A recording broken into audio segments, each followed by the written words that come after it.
Talking about I'm on fire watch. Right. Tabernacles before. Pre-game Tabernacles.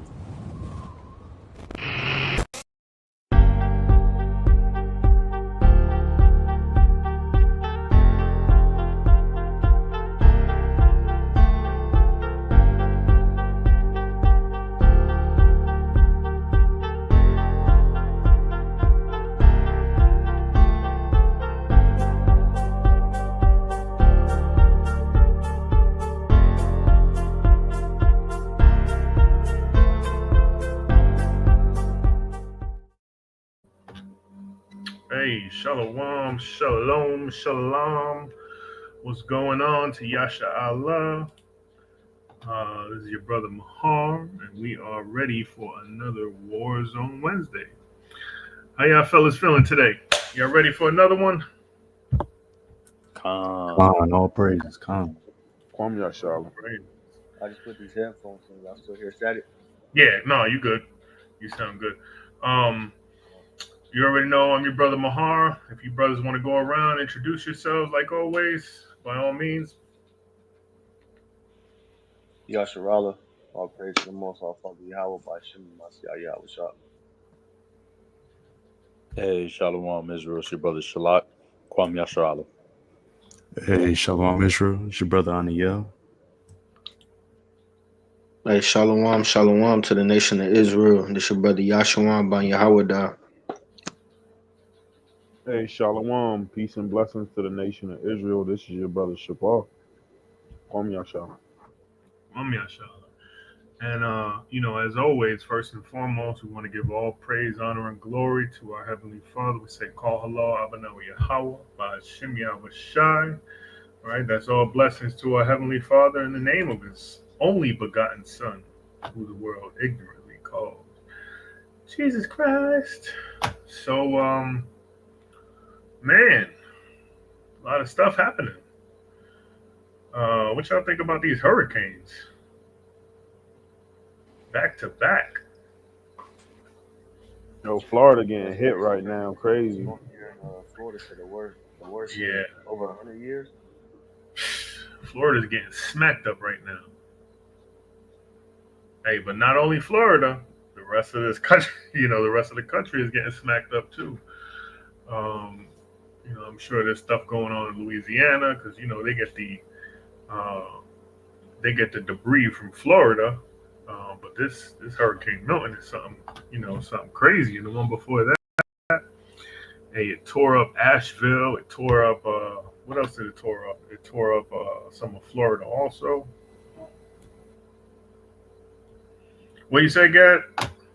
Yeah, Eastern Tennessee, Georgia, South Carolina. They shut down like that whole Eastern Tennessee, Western North Carolina. Like they cut that I-40. They completely cut it off. Yeah, it washed out 40 away, bro. It's crazy when you look at the before and the afters. Yeah, that's nuts. But we're back, and we are going to go into some deep topics today. I don't want to, waste too much time going into miscellaneous things. I do want to show you, however, one or two quick videos before we start, which are pretty crazy.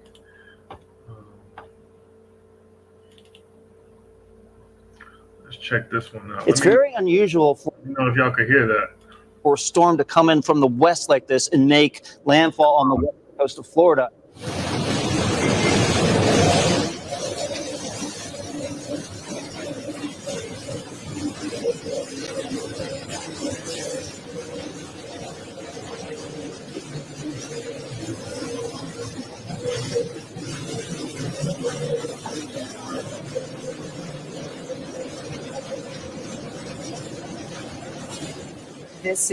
This is historic, right? This is a history-making giant hurricane that is going across the entirety of the state, the central part of the state of Florida, from west coast to east coast.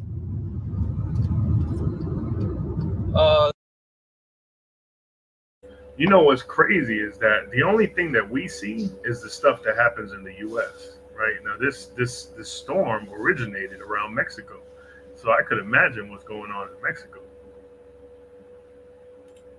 There's huge wedge. Where you go? Oh my God.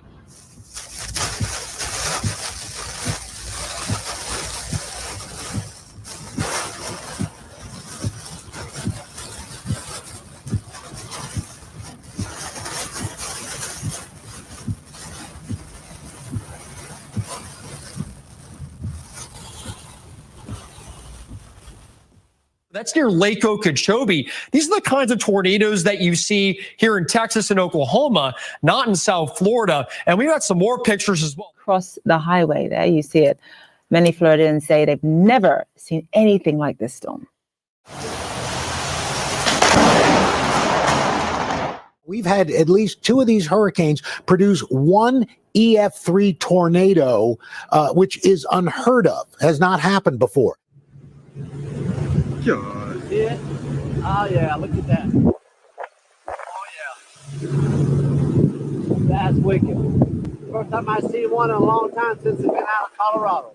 Forecasters say the intensity of Milton is like nothing Floridians have ever seen before. They're talking possible 15-foot storm surge. None of us in 100 years have seen anything like this.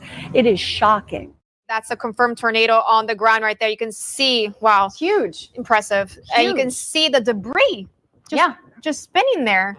It's on the ground. You can see that clearly on camera. It's going to be a wild afternoon, everybody. Oh yeah, it is. It's very active. And Look at that. Look at that column. Wow. Come right here. You can see it going through the cane field. So the lower that number goes, the faster the air is rising up, the more the storm is working like a machine. This pressure it's been with and close to this has put it in the top 5 strongest storms in history. Oh, make that make sense. The top 5 strongest storms in history. You know, but all of these calamities and all of these quote unquote natural disasters are what's supposed to happen, right? Let's bring out the classic real quick. Let's bring out that Matthew 24.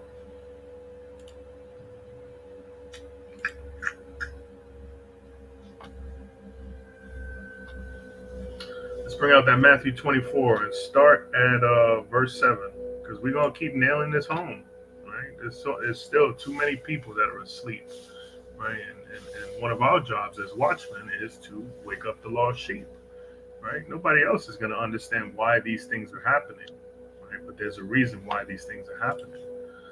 Bring it out. Who got it? Khan, I got you out. Matthew 24:7. For nation shall rise against nation, and kingdom against kingdom. And of course, we see that. You know, we have everybody going to war. We have Russia, Ukraine.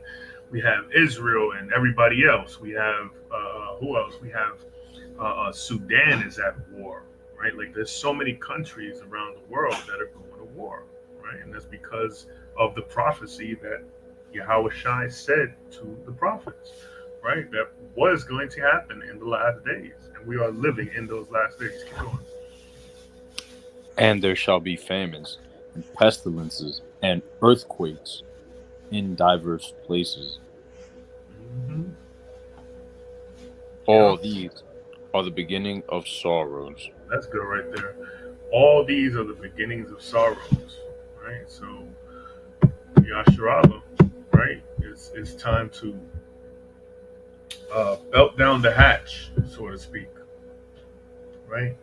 Lift up your loin, gird up your loins, and you know, we need to really hit hard on this spiritual journey, right? That the Most High has us going through. You know, there's a reason why He has revealed the truth to us, right? He said He wasn't going to be revealing this to everybody, right? But He shows His servants all these prophecies. He shows His servants all of the. He has us taking note to everything that's going on, right? Like true watchmen, right? And this is by the Lord's doing. But let's go into one thing, because today we're going to be covering the law. And one thing we need to do when we cover the law is actually look at the law, right? It's like the Bible.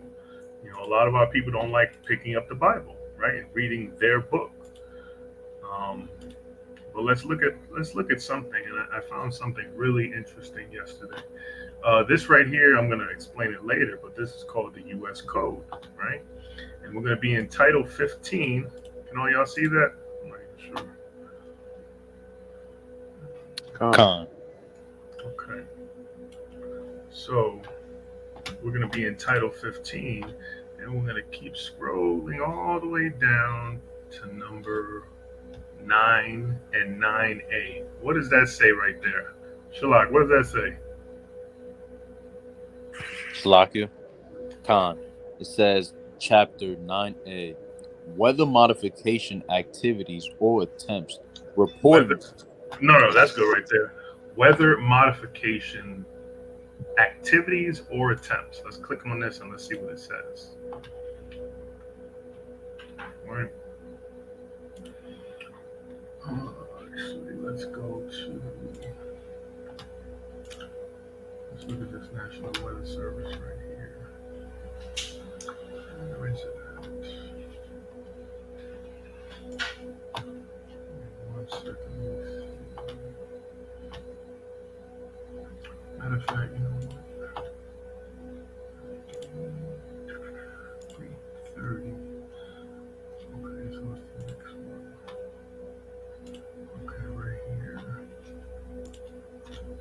Let's see, reporting requirements. Now, I want y'all to look at this for a second, right? This says, this is the report requirement, okay? This is a law that's in the United States. It's a report requirement of information in time of submission. It says no person may engage or attempt to engage in any weather modification activity in the United States unless he submits to the secretary such reports, right? Now let's look down here. At the bottom of every law, it usually tells you when it was created. This law was created December 18th of 1971. These people have been playing with the weather for a very long time, right? This wicked nation that we are in servitude to has been doing wicked things for a very long time, right? Everybody likes talking about the HARP machine.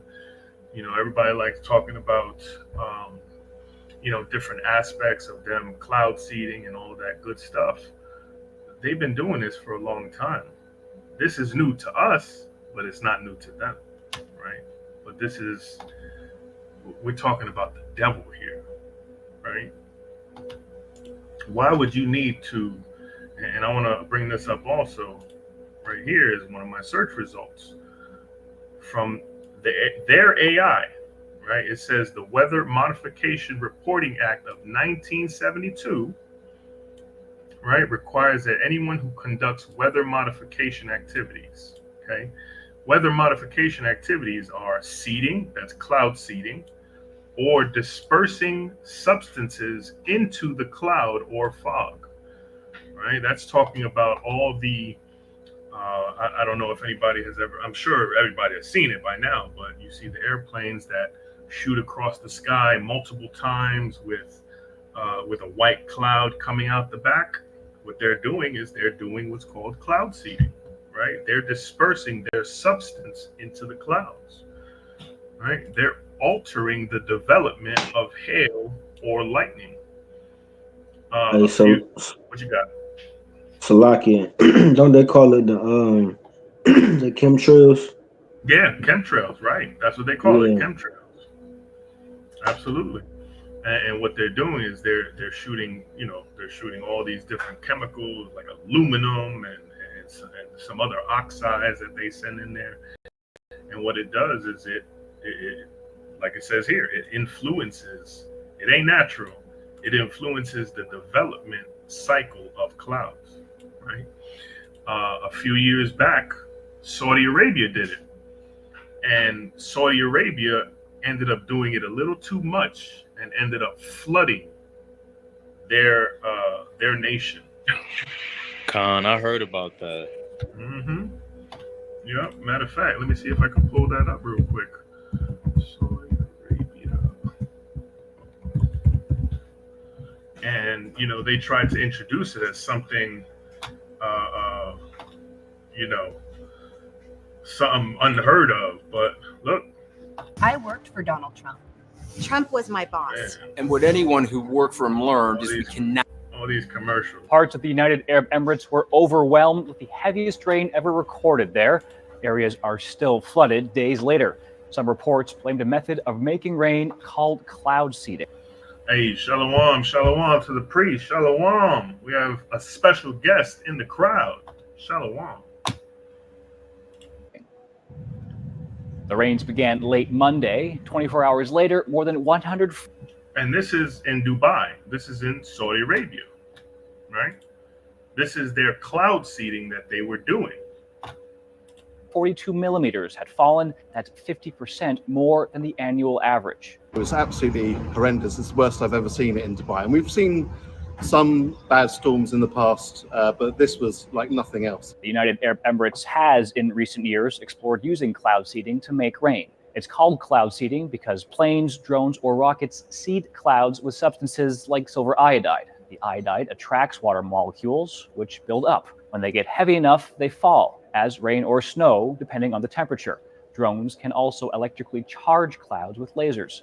Many countries, including Canada, use it to increase precipitation, maybe to fight wildfires or drought, or to reduce damaging hail. But despite being invented more than 80 years ago, it's hard to track if cloud seeding helps. The challenge is partly because. And look, we've been saying, you know, a lot of people have been saying this for years, right? But of course, they always call these people crazy, right? They call them conspiracy theorists, right? Unless you hear it from Esau, nobody wants to believe it, right? Until the devil shows you who he is, that's when you want to believe it. And even then, people still don't believe it, right? People, our people especially, try so hard to save this goddamn devil, right? But he is truly the devil that the Bible speaks about. And that's who we're going to be talking about today. We're going to be talking about this devil. And we're going to be talking about his different devices that he uses in order to keep our people in servitude and ignorant, right?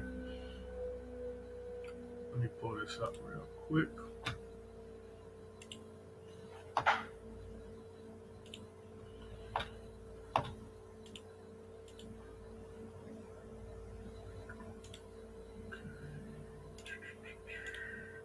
All right. And you know me, I got to pull out the slideshows. So, you know, again, Weather Modification Reporting Act, this is something that's been in the works already. And it's, you know, it's just now coming to light because of all this stuff that's going on, right? And I'm sure Milton, I'm sure the Hurricane Helene that was before that, I'm sure that they are all a part of all this weather modification that's going on, right? But you know, again, welcome to Warzone Wednesday, right? We're going into part 5 of exposing this wicked nation, right? We're going over the law section of this class or of this series, right? Shalom to the captain, shalom.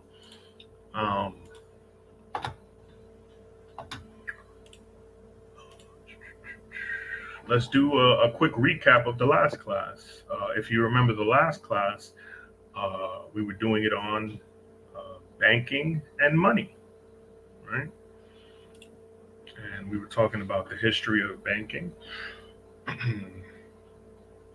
when it started, where it started, how many different empires in the past have dealt with it, right? The Akkadian Empire, the Sumerian Empire, right? Babylonian Empire, all of the past empires, Egypt, they've all dealt with a certain type of banking or money. Right? Talked about the history of the money and the bartering system. Right? They were using both systems at the same time. We were talking about the different types of banks and their functions and what we use them for. Right? We also talked about who owns the bank. Right? We talked about those non-special people who own the bank. Right? The issues of the world. Right? We talked about the Federal Reserve, right? And what the Federal Reserve is. But along with that Federal Reserve, we also talked about the gold standard, right? We tried to, and I tried to break down the dollar bill and the different insignia on the dollar bill and the different, the different little secrets of the dollar bill. And actually, I wanted to bring on a video the last time of the different ways, if you fold the dollar bill, the different things that come up. I don't know if y'all brothers heard about that. Have y'all heard about that yet? Con, yeah, been doing that since like middle school. Mm-hmm. But like the $20 bills, like the Twin Towers. Mm-hmm. Yeah. Right, and on each bill, depending which one it is, you'll find a different aspect of 9/11, right? And the different stages of its destruction. Right, Con. Mm-hmm. So again, we're going to go into exposing Babylon, right?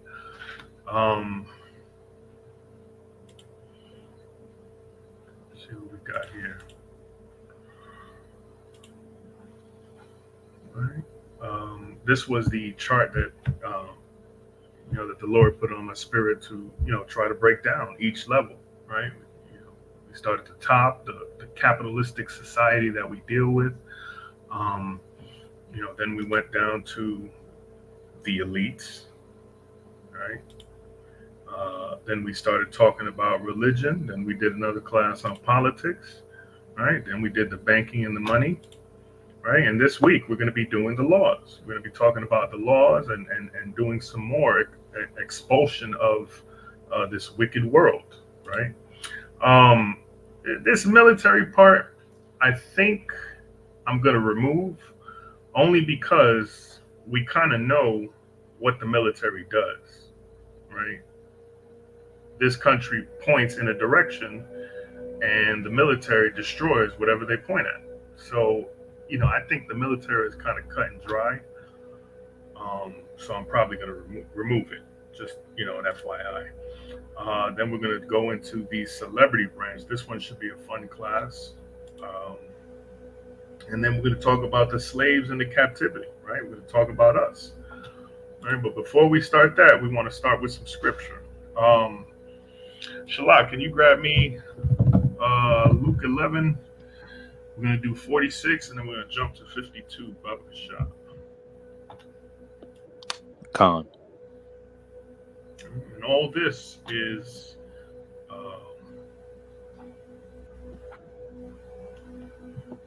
if you want to read it off the screen, you could. Okay, Con. I didn't know if you was ready for it. Yeah. Bring it out. Because this is what we're going to be talking about. We're going to be talking about the laws and the lawyers and all the, the issues that have guided all of this law stuff. Right. Go ahead, bring it out. Con. Luke 11 and 46. And he said, "Woe unto you also, ye lawyers, for ye laid men with burdens grievous to be borne." Right, and that's what Slack it real quick, and the burdens that are laden to our people, right? They give everybody these burdens of the law, right? But it affects our people the most. Why? Because the Most High has sent these devils against us, right? And this is one of the punishments that we have to deal with. We have to listen to another nation, right? We have to follow another nation's laws. So keep going, King. Con. And ye yourselves touch not the burdens with one of your fingers. You ain't gonna catch them doing anything that we do. Right? Keep going. Jumping, you want me to go straight down to 52? Yeah, verse 52. Con. Verse 52. Woe unto you, lawyers. Destruction to you, lawyers, right? This kind of matches up with that Jeremiah as well, right? Where it says, woe unto you, pastors. You know, because the pastors, they spread the flock in all different directions, right? With their bogus teachings, with their bogus preachings, right? But also the lawyers as well. And you'll see throughout this lesson that I want to say 97% of everything that goes on in this world is, besides it being caused by Esau, is also caused by the lawyers or the issues of this world. Right? Keep going. For ye have taken away the key of knowledge. Ye enter not in yourselves, and them that were entering in ye hindered. Mm-hmm. Right. So I want to touch on real quick, and this is about this country, right? Before I got into this truth, the Lord had me on a different path, right? The Lord had me on a law, like literally going through the law. I must have spent maybe 2 or 3 years just studying nothing but the law, right? And the things that I found out and the things that were impressed on me were ridiculous. And the crazy thing is, and I, I know myself, I think that if the Most High had not shown me this law first, then I wouldn't have been able to understand his law later on, right? He sort of exposed this world to me, right? And then he exposed his world to me as well, right? And we all know that the Most High's world is the world that matters, right? The Most High's world is the world of our salvation, if that makes sense. Right? But these are one of the quotes that I actually found through the law. Right? It says, Benjamin Franklin's response to Elizabeth Willing Powell's question. She asked him, well, doctor, what have we got, a republic or a monarchy? Now, if you remember, two lessons back, we went on to different governments and the different structures that governments use, right? This is sort of like a sister lesson to that lesson, right? And we went over republics, we went over monarchies, right? Oligarchies, if you guys remember. But she asked him this question, and this is his answer: a republic, if you can keep it. All right. Now let that sink in for a second. This is a man that's on, what is he on, the $100 bill? Con. Right. So, he must have done something great in order to be, stuck on a $100 bill, right? But he was being honest about this, right? This country is so corrupt, even its own people are telling on it, right? But we're gonna go into the history of law, right? At first, the oldest codified law can be traced back to Mesopotamia around 2400 BC. Right? This would be, if I remember correctly, this would be the Sumerian. It's either the Akkadian or the Sumerian dynasty. I got to look it up one more time. But the earliest text that they had was the Code of Urugakina. Right? This is the earliest legal text that was found back then. Right? And that's what it looks like. That's a little snapshot of what it looks like. Okay. Then we had the Code of Ur-Nammu, which were clay tablets, also found later on. Right? There's a picture of them right there. Now, all of these pictures that you're going to see, all of these places are in the Louvre. I believe that's in France, if I remember correctly. The Code of Hammurabi, we went over that also. That was established around 1750 BC. That was actually during the Babylonian captivity. Okay. And the USA have received their laws from the King of England, right? The King John of England, I believe it was back around 1150 AD, right? from this joker right here. Okay. Now we're going to talk about the government structure. Okay. I know a lot of people hear the government, and not many people go into what a government consists of. Right. We got three branches. You have the legislative, you have the executive, and you have the judicial branch. Okay, three different branches with three separate jobs. Okay, the legislative branch is the branch of Congress, and they're made up, of course, the Senate and the House of Representatives. The number one responsibility for the legislative branch is to make laws. Okay, Congress and the House of Representatives, they are the ones that create and pass laws. Congress propose a new law, right? And they got to go through the House, and through the House, after the House, it goes to the Senate. After the Senate, it goes up to the president to get signed into law, right? They also, and I didn't know this, they are the section that declares war, right? They confirm the presidential appointment. They either confirm it, or if they don't like them, they can reject it and do someone else. They confirm the judges in the country. They're the ones that put the Clarence Thomases in their place, right? They put who else? Ruth, the one that died recently. Ruth, that old Edomite-ish. Ginsburg, I forget what her name is, but she croaked a couple of years ago, and they replaced her with somebody else. They also have a controlling interest in the way that the tax flow works in this country.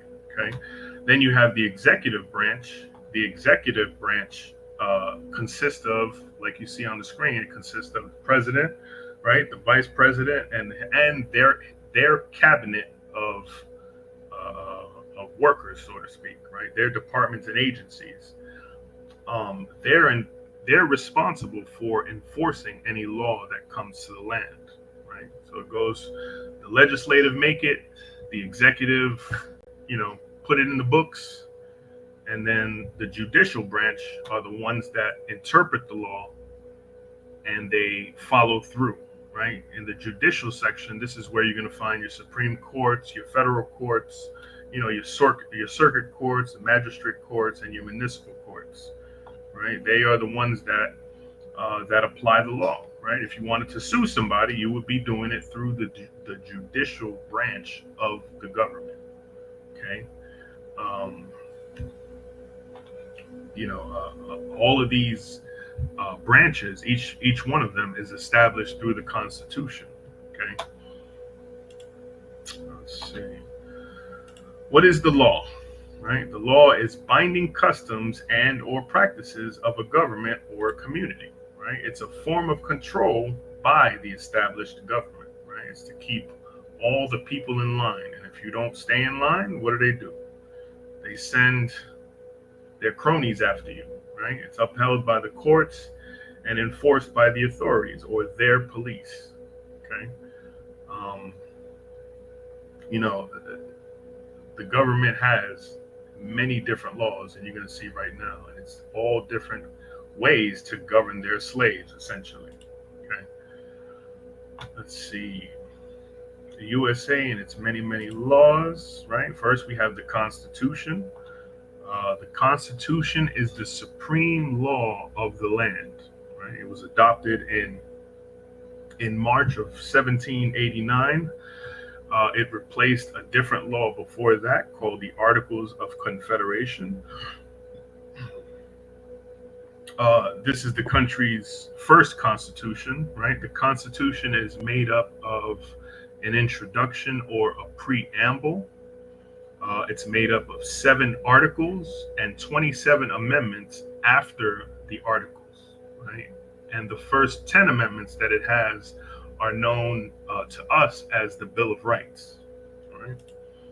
The next one we have is the Code of Federal Regulation, right? It's a publication that contains the official rules and regulations of the government, right? The Code of Federal Regulations is divided into 50 different titles, right? Each title has a different topic, right? Like, let's see, one could be talking about how the president acts. Let me see, I'll pull up see if I can pull up.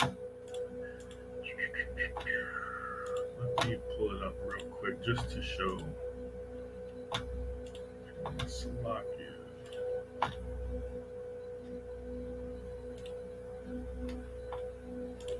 This is just a quick shot. Now, all of these laws and everything that I'm about to show you, you can find them. They're very easy to find. Like this one right here. This is the Legal Information Institute. This is law.cornell.edu. It's real easy to find. This is essentially brought about by one of the most prestigious law schools in this nation. Okay. But as you can see, the way the law is broken down, it's broken down into different titles, right? You got the president, you have accounts, administrative personnel, right? Domestic security, you have a title on energy, right? Federal elections, banks, bank and banking, right? Aeronautics, commerce, right? You get the points. Things, the rules of the highways, right? Food and drug, you'll find your Food and Drug Administration in there. Money and finance, the treasury, right? You'll find the education department in here as well, right? The postal service. You'll find out about public contracts and property management, right? The public welfare system, shipping, telecommunications. Like there's a lot of things in these different titles that'll blow your mind if people ever read it. Let's go back to.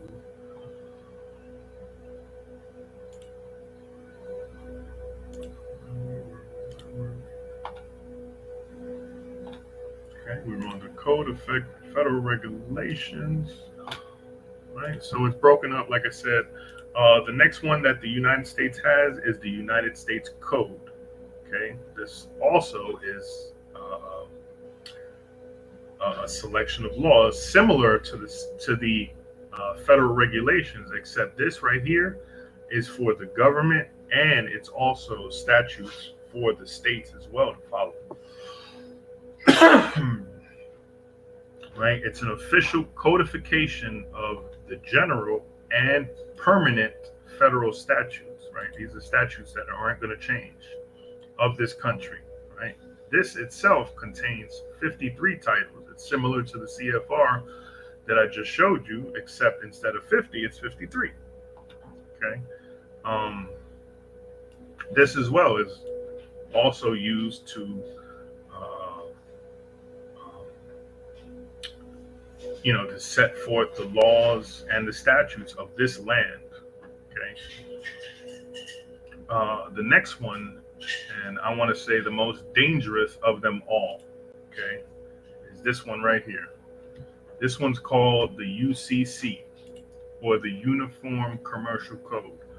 We're going to break this one down a little bit later on, but this right here, I want to say that this trumps almost everything else, and I'll explain how. But this one is a set of laws that govern commercial transactions in this country. Okay. And then they have, other one, they have another one, it's called a CFR. Wait, no, I'm Salaki, I did the CFR. It's actually called the Federal Rules.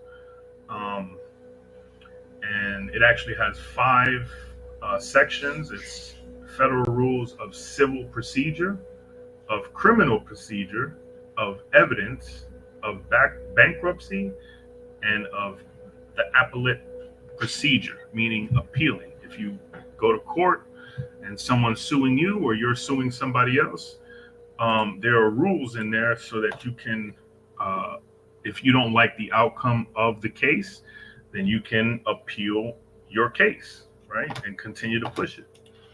And then on top of that, we also have the state laws, right? Each of the states are supposed to, now listen to what I'm saying, they're supposed to take the rules that are given from the federal level and apply them in the state level.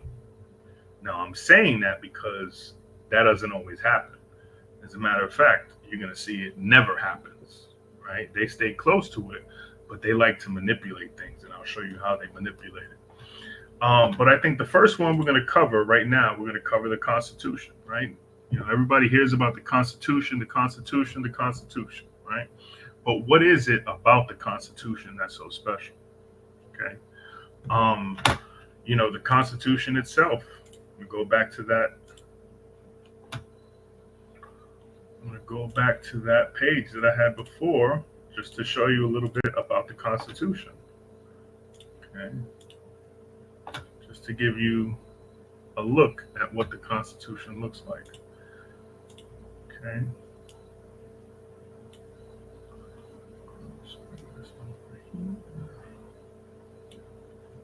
All right. Can you see that? Come.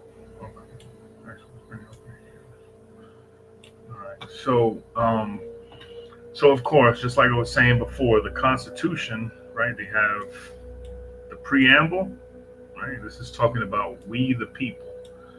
You know, it's fluff. That's what it is. Article 1, right? Again, talks about all the different sections and the rules that are attached to the sections, right? You got Article 2 talking about the presidency. Article 3, the judiciary, right? Article 4, the states. Article 5, the amendment process. Article 6, legal status, ratification. And where we sort of fall into, or what we sort of kind of know most, right? And I know you can ask priests about this, right? Are the amendments, right? The First Amendment is supposed to be religion, speech. It was supposed to have the freedom of it. Right? When you click on it, click on the First Amendment, and it starts talking about it guarantees the freedoms concerning religion, expression, assembly, and the right to petition. Right? It forbids Congress from promoting one religion over the other. Like they can't promote Satanism over Christianity, stuff like that. Right? And it's supposed to guarantee the freedom of expression. Now, us being Israelites, right, and us going on those highways and hedges, do you really think that this First Amendment really does it really apply to us? La. Right. Like, you know, they make these rules, but then, you know, and you'll see they make ways around the rules, which is it's just disgusting. But actually, I want to bring out a precept real quick because I want to show you who we're dealing with. Somebody grab me Genesis 3:1 real quick, Bakasha.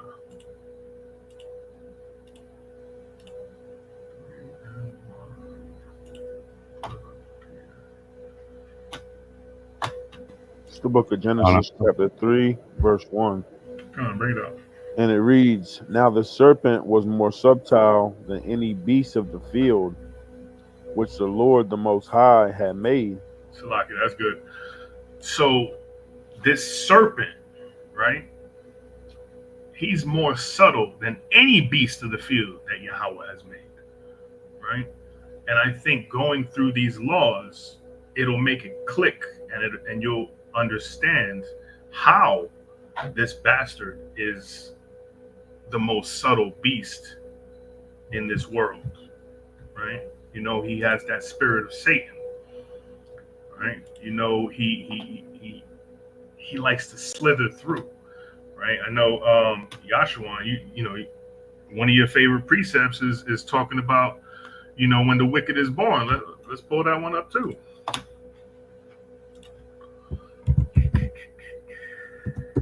Let's pull that one up too. Psalms.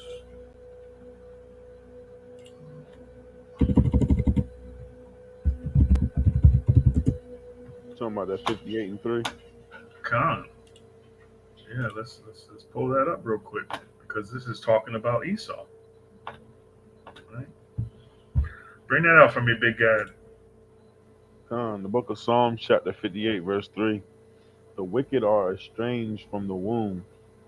They go astray as soon as they be born, speaking lies. Right, speaking lies. And again, like I said, I'm gonna try to prove to you that yes, this person is that bastard that is born speaking lies. Right. Let's go back to. Let's go back to it. Let's see how he speaks lies. Right. We're gonna go back to that Constitution and we're gonna start talking about it. One of the first articles, right, straight from the top, right? The first article of the Constitution, right? This is going to be section 2. And it says, the representatives and direct taxes shall be apportioned among the several states, which may be included within this union, according to their respective numbers, which shall be determined by adding to the whole number of free persons, right? When this was made, who was the only free person around? Damn devil. There you go. The damn devil was the only free person that was around. And who were the people that were in bondage? That was us. Right. So, a lot of our brothers and sisters, they go to the 13th Amendment, which is perfectly fine. But we need to go to the first article, the first chapter. It's like the Genesis of the Constitution, right? Including those bound to service for a term of years. That's talking about slaves because they're obviously bound. And excluding Indians not taxed. So everybody else, including our people, right, the so-called Black, Hispanic, and Native American man, woman, and child, are 3/5 of all other persons, right? That is very similar to what's being said in the Salakia, in the 14th Amendment. Is it the 14th Amendment? Where am I at?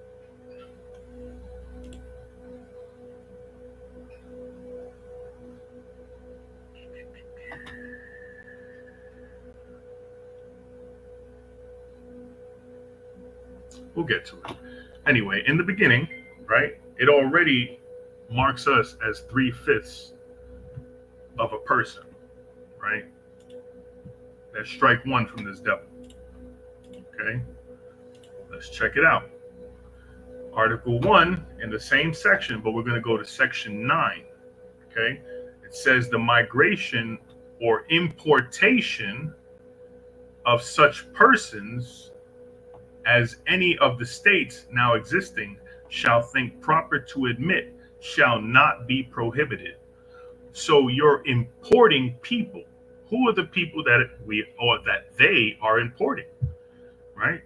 It's talking about slaves here, right?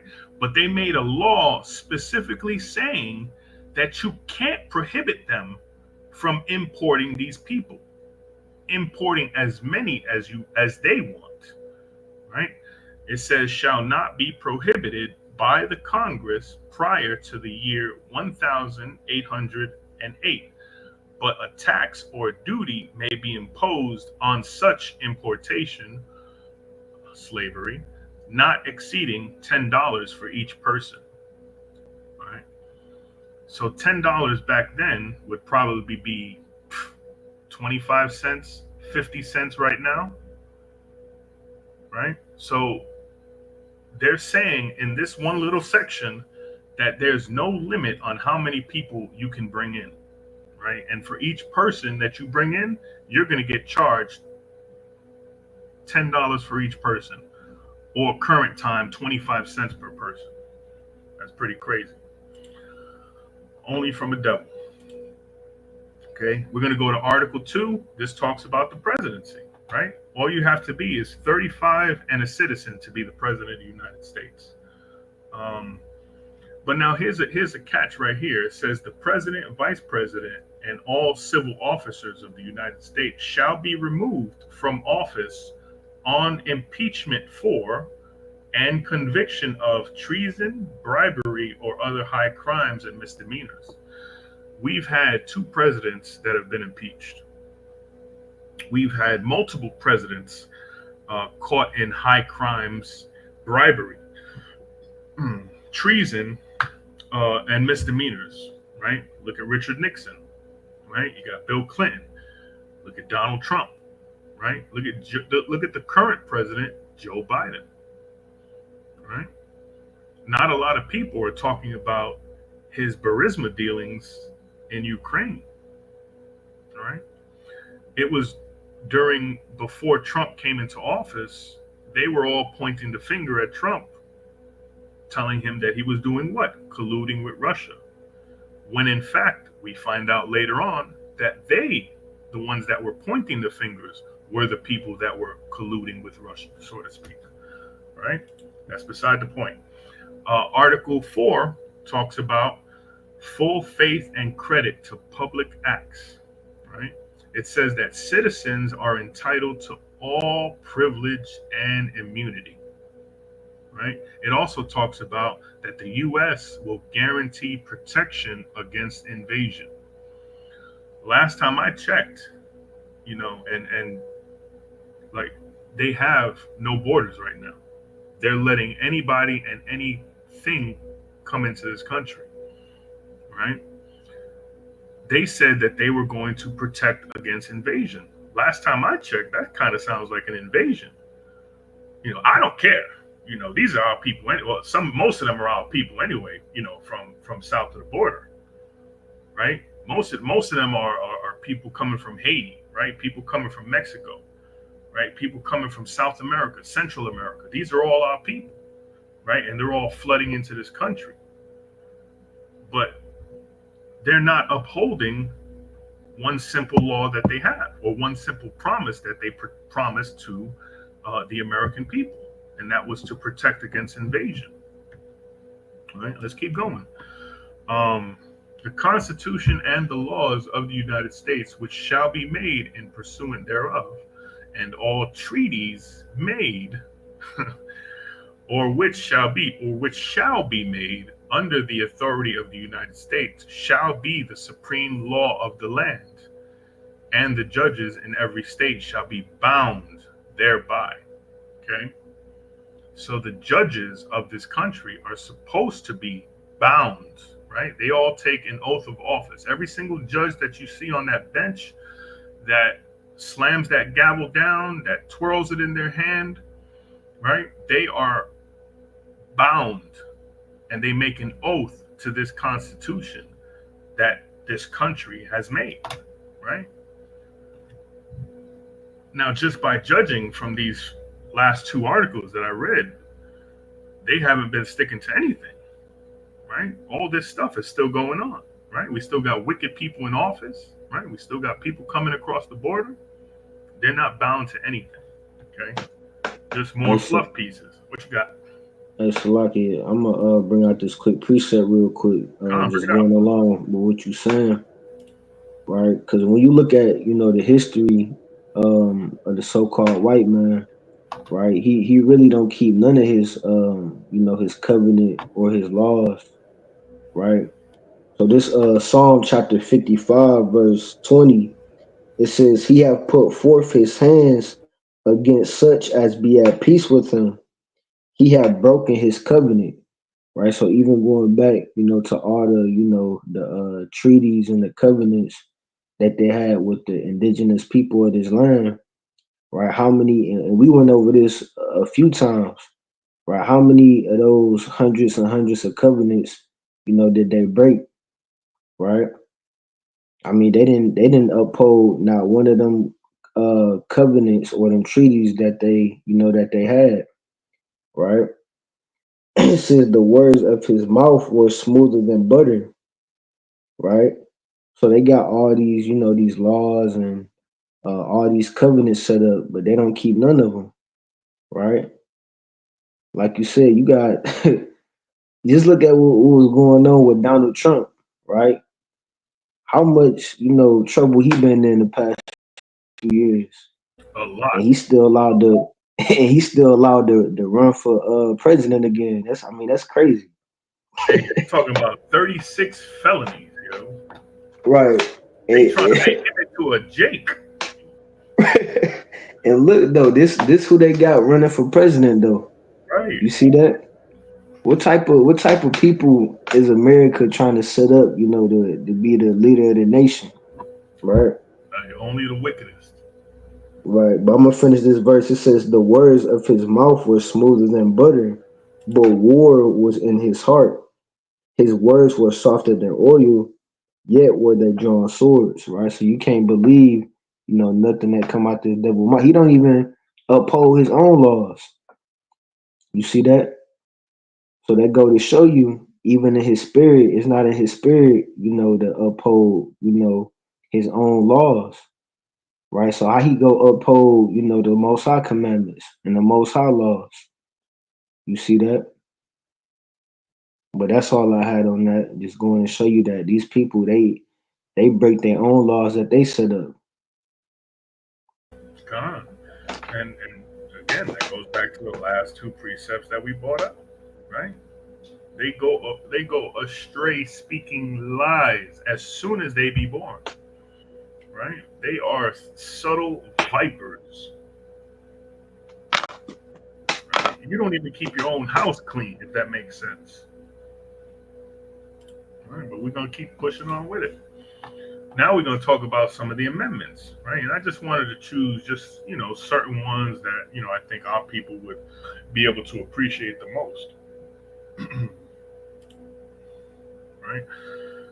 One of our favorites, the First Amendment, right? Like I was saying earlier, it says that the First Amendment guarantees freedom concerning religion, expression, assembly, and the right to petition. We definitely don't have freedom, right? They already making laws to ban certain parts of the Bible. Pretty soon, they're going to be banning the Bible completely, and we're going to go through a true famine of the word.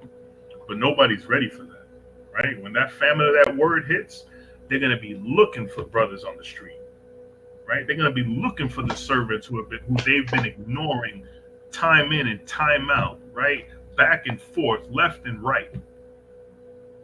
But they ain't going to find us. What you got? Hey, so like, I got a couple precepts I wanted to bring out on that. Let me get hold on, let me get there real quick. I wanted to bring out Amos 5:10 and Isaiah 5:20, right? And we all familiar with these precepts, but this go along with that, what you bringing out for the amendments, right? So this the book of Amos chapter 5 verse 10. It says, they hate him that rebuketh in the gate, and they abhor him that speaketh uprightly. Right. So like you said, right, we don't get treated how everybody else get treated. Right. They pick and choose, when they want to use these laws that they set up. Right. Because look, out in California, in some cities in California, I thought America had laws where, you can't be in public, nude, what they call it, lewd.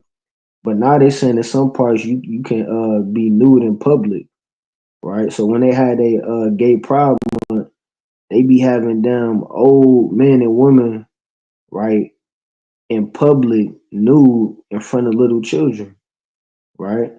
But we can't come out here and preach the Bible. Right. When we come out here and preach the Bible, they got all these laws where now you can't use a microphone, or now you can't be out on the street at a certain time. Right. Why don't they be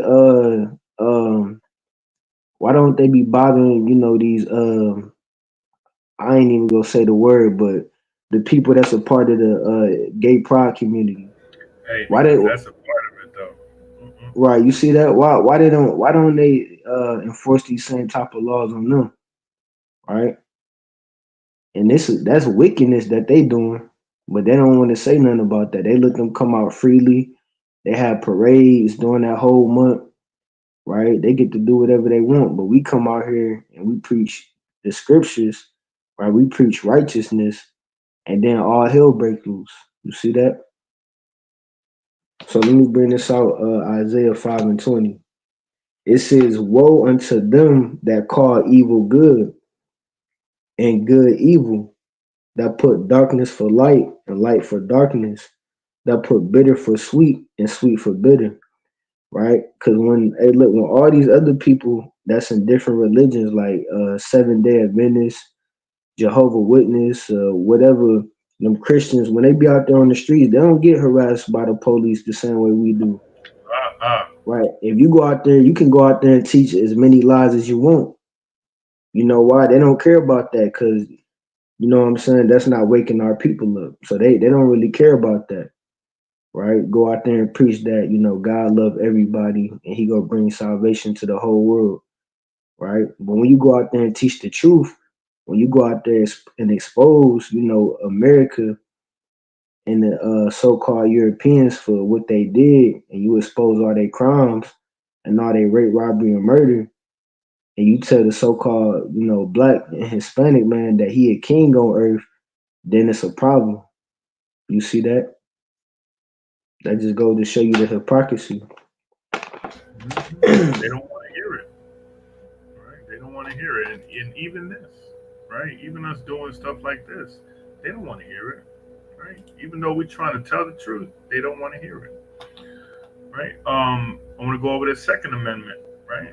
This is supposed to be a well-regulated militia being necessary to the security of a free state. This also gives the right of the people, who are supposed to be the people of the United States, the right of the people to keep and bear arms shall not be infringed. Right? Let's look at that word to keep. Obviously, to have, but what does it mean to bear? Bear means so many different things, right? Bearing the burden, right? Being able to bear your soul, being able to, you know, bear this word, right? We can't even bear our arms because they make laws to where you can't walk around with you know, with a pew pew, right? You can't walk around with anything like that. You have to have licenses. You have to have registrations. You have to have papers, right? Let me see your poppers. This is what this country does, right? Hitler was a cakewalk compared to what's going on now. But the problem is our people are so blinded. Our people are so naive to what's going on in this world, right? And this is in the Constitution. Okay. This Fourth Amendment is a big one, right? The Fourth Amendment originally enforced the notion that each man's home is his castle, meaning that you're able to protect your home, right? Whether you're getting robbed, whether you're getting, you know, crimes being committed against you, right? You're supposed to be secure in your own home, right? But how many of our brothers and sisters get their doors broken down by the so-called Edomite, right? How many of our brothers and sisters get snatched up off their couches because of, you know, somebody making a false report against them, right? This says each man's home is his castle, secure from unreasonable searches and seizures of property by the government. It protects against arbitrary arrests and is the basis of the law regarding search warrants, stop and frisk, safety inspections, wiretaps, and other forms of surveillance, as well as being central to many other crime law topics and privacy law. So essentially what that said was that, you know, if they decide they want to stop you in the middle of the street and they want to search your pockets, I know this is what they do in New York, right? I don't think they do it around here. I haven't seen it yet. But you're supposed to be protected from that. But then we got to remember what that first article said of the Constitution, that everybody else except for the free people was 3/5 of a human being. So does this really apply to us? Right? Can they just snatch us up off the street and start rummaging our pockets or searching our cars? Right? Or you know, I mean, we're walking around with a giant wiretap when we walk around with these cell phones. Right? They hear all of our calls. Right? They see all of our messages. All of this stuff is in their cloud. Right? It's on their servers. All right, let's keep going. Let's keep going. The fifth. I'm sure we've heard brothers say, I plead the fifth. This is the fifth that they're talking about. Right? No person shall be held to answer for a crime, for a capital or otherwise infamous crime, unless on a presentment. That word presentment, I want you to keep it in your minds because we're going to go over that word later. That word is very important, okay? Or indictment of a grand jury. See, most people are going to fall under the basis of presentments, right? And we're going to go over the language and everything in a few, but this presentment, keep that in the back of your mind. As a matter of fact, if you have a notebook, write it down in a notebook real quick. Except in cases arising in the land or naval forces or the militia when in actual service time of war or public danger, nor shall any person be subject for the same offense to be twice put in jeopardy of life or limb. That's called double jeopardy, right? That's them trying to hem you up on the same charges that they just hemmed you up on. So like if they charge you for jaywalking, they can't charge you for jaywalking and then as soon as they let you out, bring you back in because you know, for the same crime. They can't do that. It's called protection against double jeopardy. Nor shall be compelled in any criminal case to be a witness against himself. Okay? You can't testify against yourself. But this goes to, you know, like, for example, if, you know, someone got pulled over or if someone got, you know, stopped and frisked, right? Like, you don't have to say anything, right? You know, when in the Miranda rights, when they say you have a right to remain silent, this is the right to remain silent that they're talking about, right? You don't have to say a damn thing, right? Any criminal case to be a witness against himself, nor be deprived of life, liberty, or property without due process of law, okay? Nor shall private property be taken for public use without just compensation. That's like if they took your car and decided they wanted to use your car, they have to pay for that stuff. Okay, they can't do that. But that one part right there that's highlighted, deprived of life, liberty, or property, okay, without due process of the law. That's a big one also. Write that on your notebook. The Sixth Amendment guarantees the rights of criminal defendants, including the right to a public trial without unnecessary delay, meaning they can't push your trial 2 years from now, right?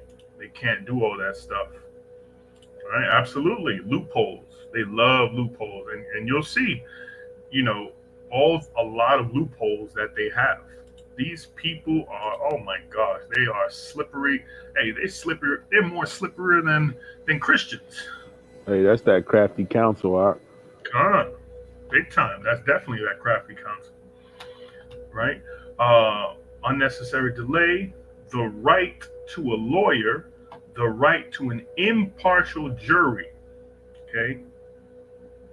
So an impartial jury doesn't mean that you have 10 Edomites on the stand to try your case.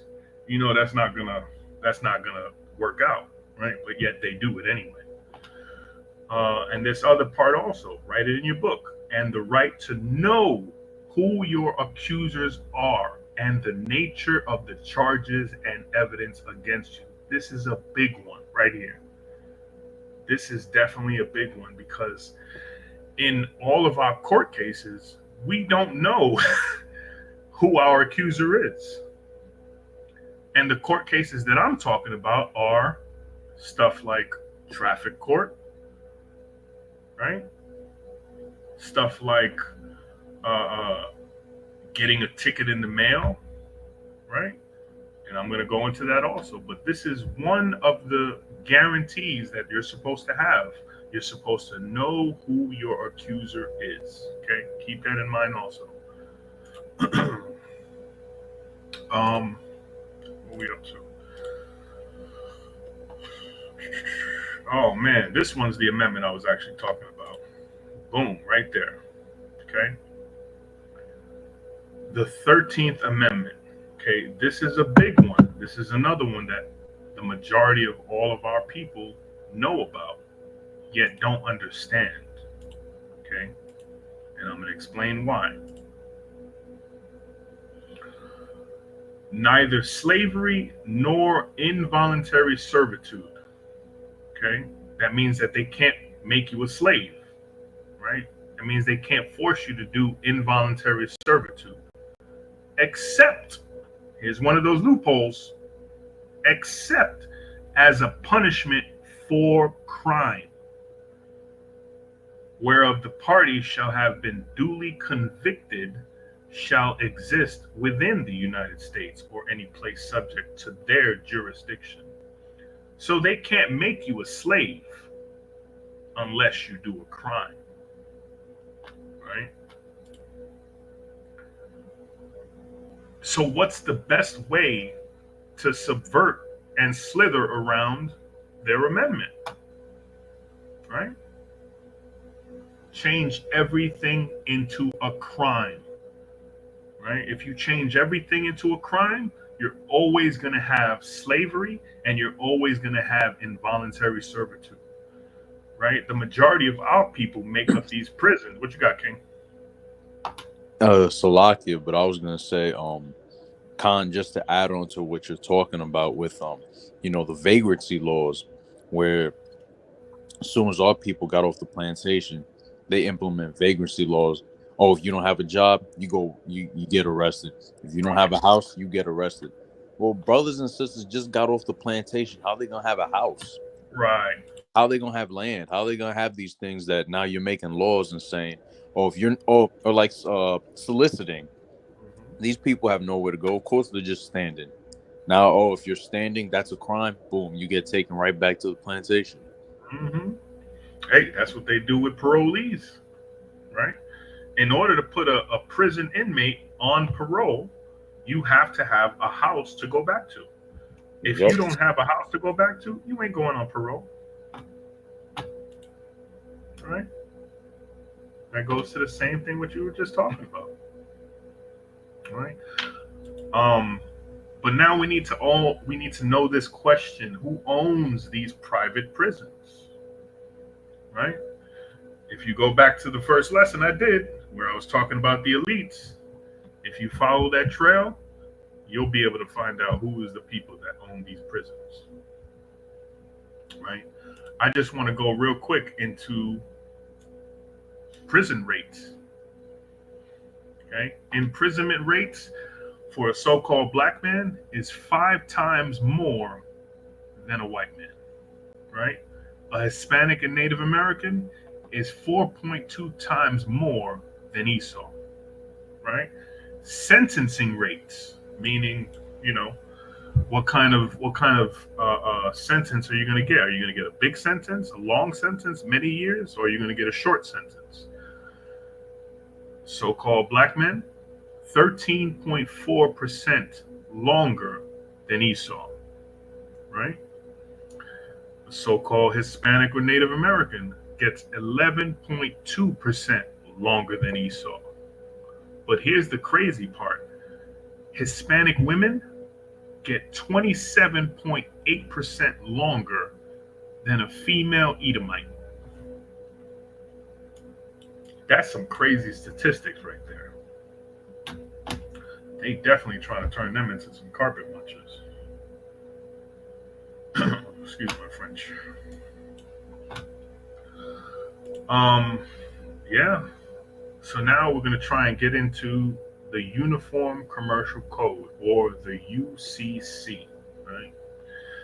We're just going to lightly touch on it right here, but you're going to see later on where this UCC falls into place, right? If you want to find out what a presentment is, this is the place where you go to find out what a presentment is.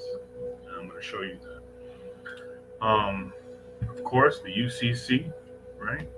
I don't know if you can see right there on the book, but it shows all the different articles that the UCC has. Let's go to it real quick. Let's check it out. Give me 1 second. Put it up here on the screen. The Uniform Commercial Code. Here it is again. Okay. Again, just like the other ones, it's broken up into sections. Okay. Sales, leases, negotiable instruments. That's a big one. Bank deposits and collections, funds transfer, letters of credit, right? Documents of title, secured transactions. Yeah, this is man. That's all I'm gonna say. Man. Let's go back into it. Okay, so the UCC, right? It was first published in 1952. Okay, it was established to harmonize laws and commercial transactions.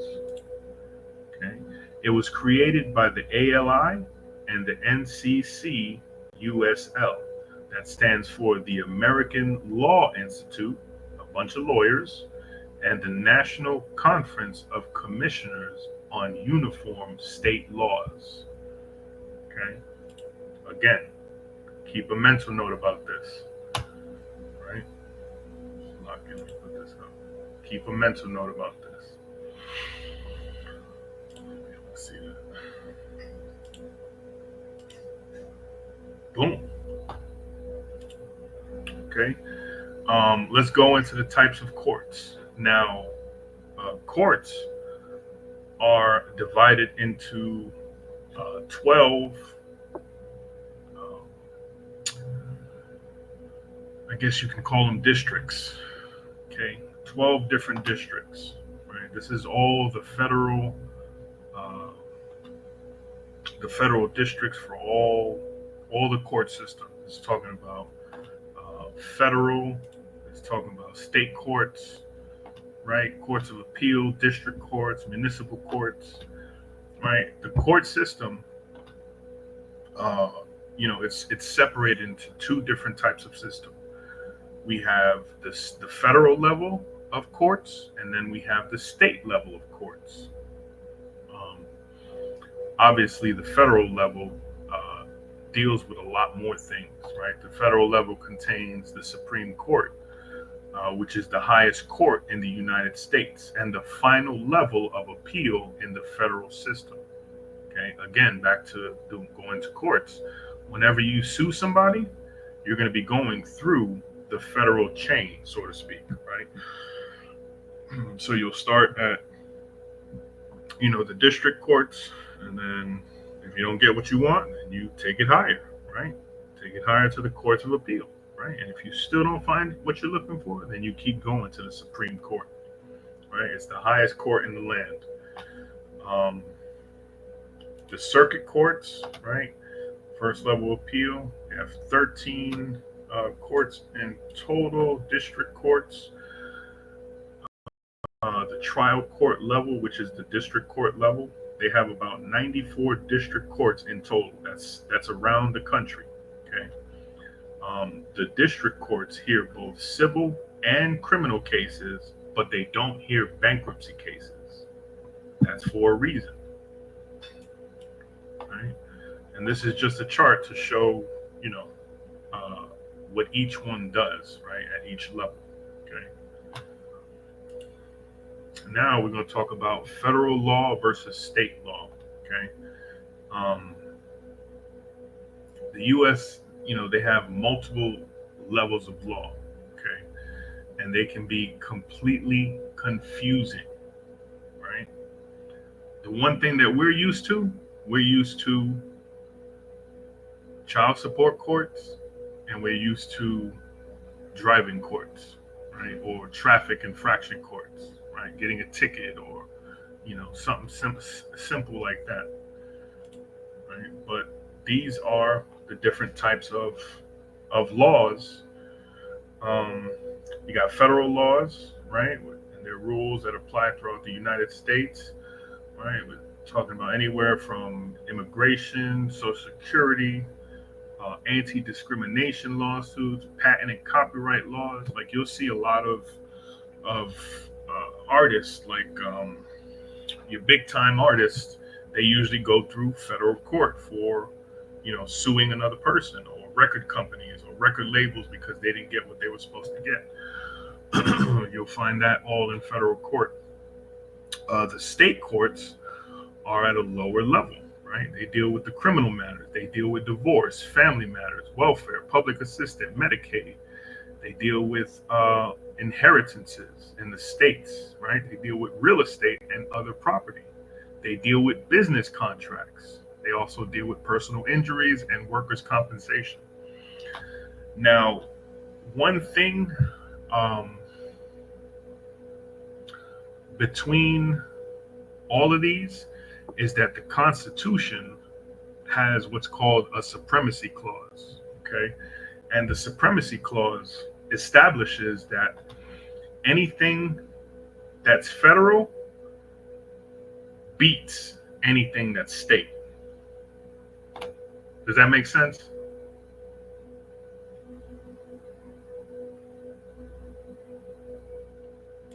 Okay.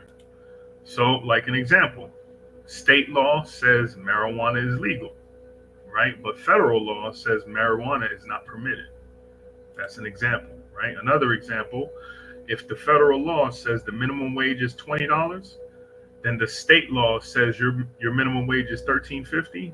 The state law is wrong. Okay.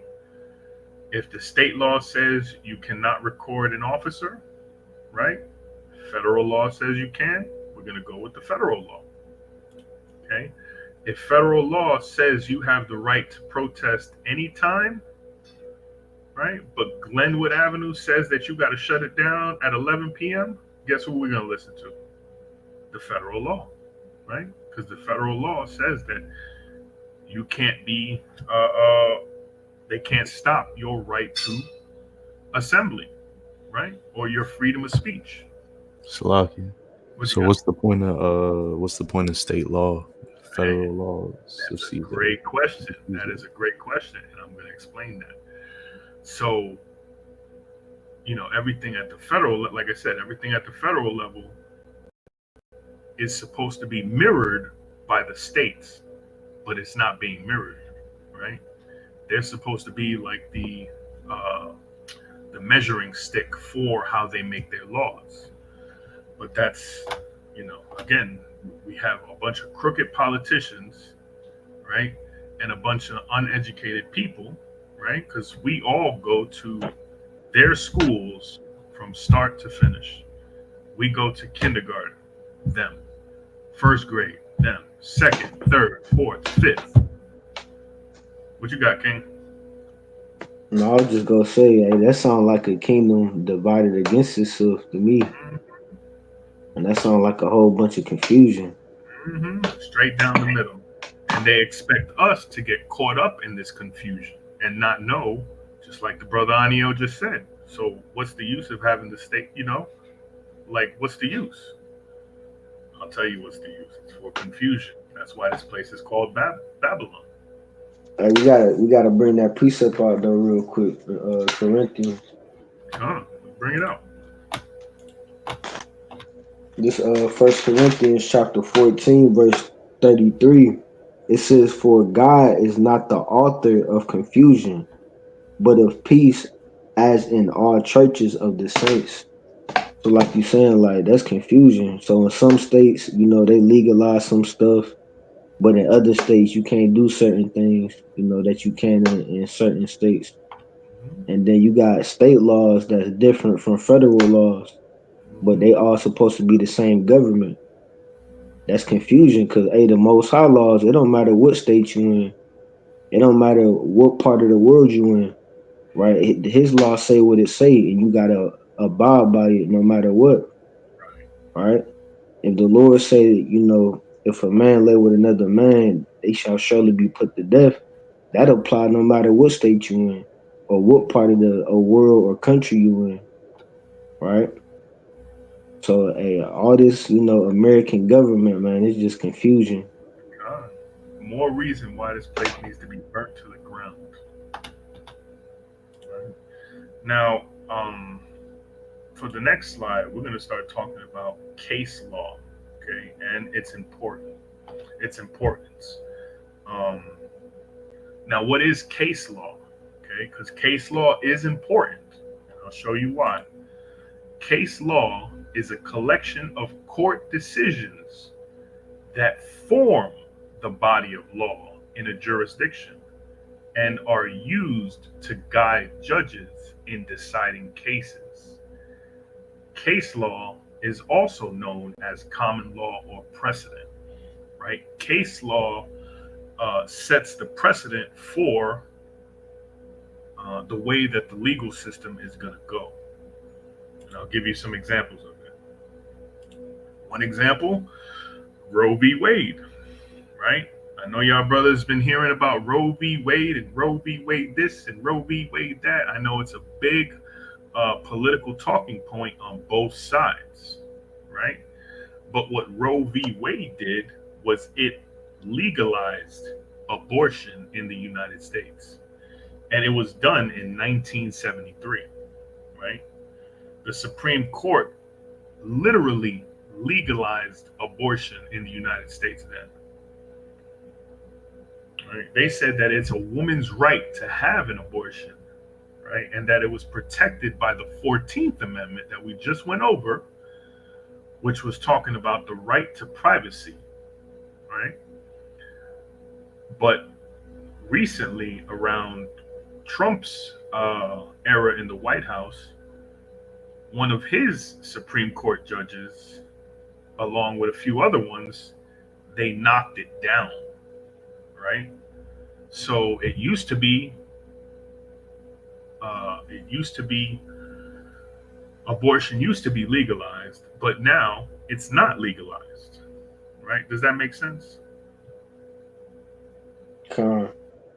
So they, but here's the thing is that whatever the Supreme Court says, that is what goes, right? It's like if we went to the Most High and asked him, does he want our Sabbath to be on this day or on this day, right? And if he says the seventh day, that's when our Sabbath is going to be, right? And it can't be changed. That's what he wants to do, right? If he decides he wants to change his mind, then he will. But as of right now, that's what stands, right? Just like homosexuality. Homosexuality is bad in his book. Therefore, it's going to be bad in everything else that we do as people.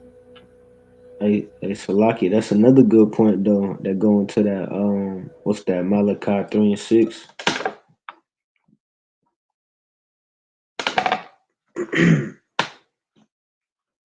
You still there? Yeah, con. That's a big con right there, sis.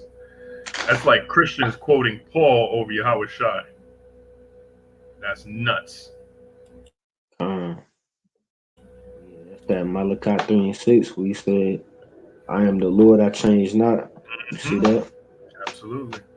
Right. Even Christ says the same thing. He says that in Hebrews. He says he doesn't change.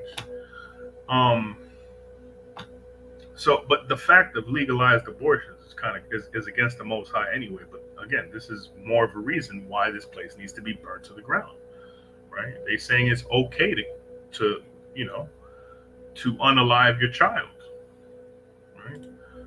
Another one is Brown versus the Board of Education, BOE, Board of Education, and that ended segregation. The Supreme Court ruled that segregation needed to be ended. Now, why? Right? And the reason being is because the how can I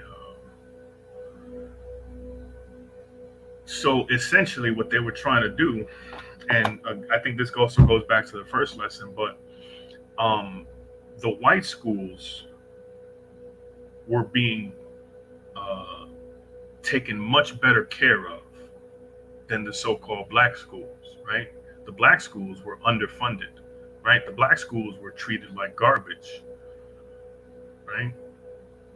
But that's like how everything they do with us. They treat us and our stuff like trash, and they uplift and exalt their stuff, right? So they were pissed when they had to end segregation and they had to have adjoining schools, right? This was around the time where, segregation was most heaviest, right? They had separate water fountains, right? Everything was separated, right? They said you couldn't come into a white establishment, right? So this right here, what it did was it did a universal ending of segregation. So not only in the Board of Education, but everywhere else, right? They didn't have a choice.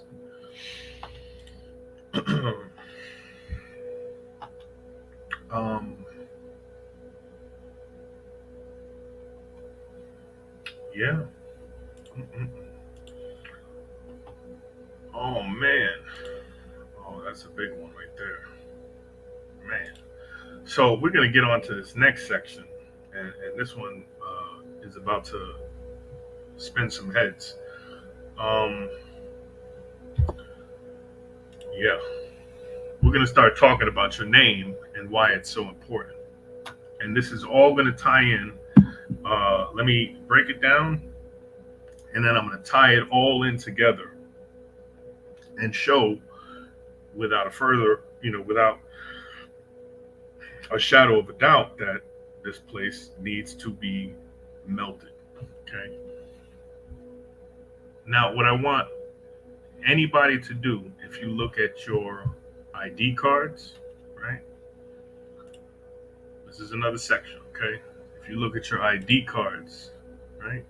If you look at your credit cards, if you look at your Costco card, if you look at your bank card, your BJ's card, any card that you have that's been given to you from the oppressor is always going to have one similarity. If you look at your name, you're going to see that your name has been capitalized. But if we go to the English language says that capitalization is only for a few reasons, right? And it isn't to show a person. Let's see if I pull this up real quick, Salaki.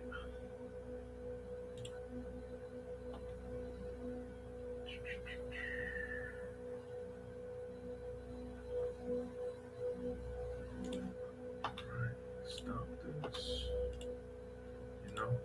And if you want, you can go grab one of your ID cards, right? You can grab, anything that you own, a bill, anything that you can think of that has been sent to you or that has been given to you.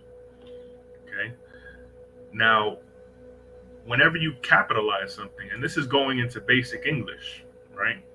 You only capitalize the first letter, and then you spell out the rest of your name with lower caps. Here's how wicked this devil is, and I'm going to show you. When he puts your name in all capitalized letters, he's trying to say something, right? That it's a proper noun, right? You capitalize the names places, organizations, or things. All right, let me show you another one. Another reason why people capitalize things.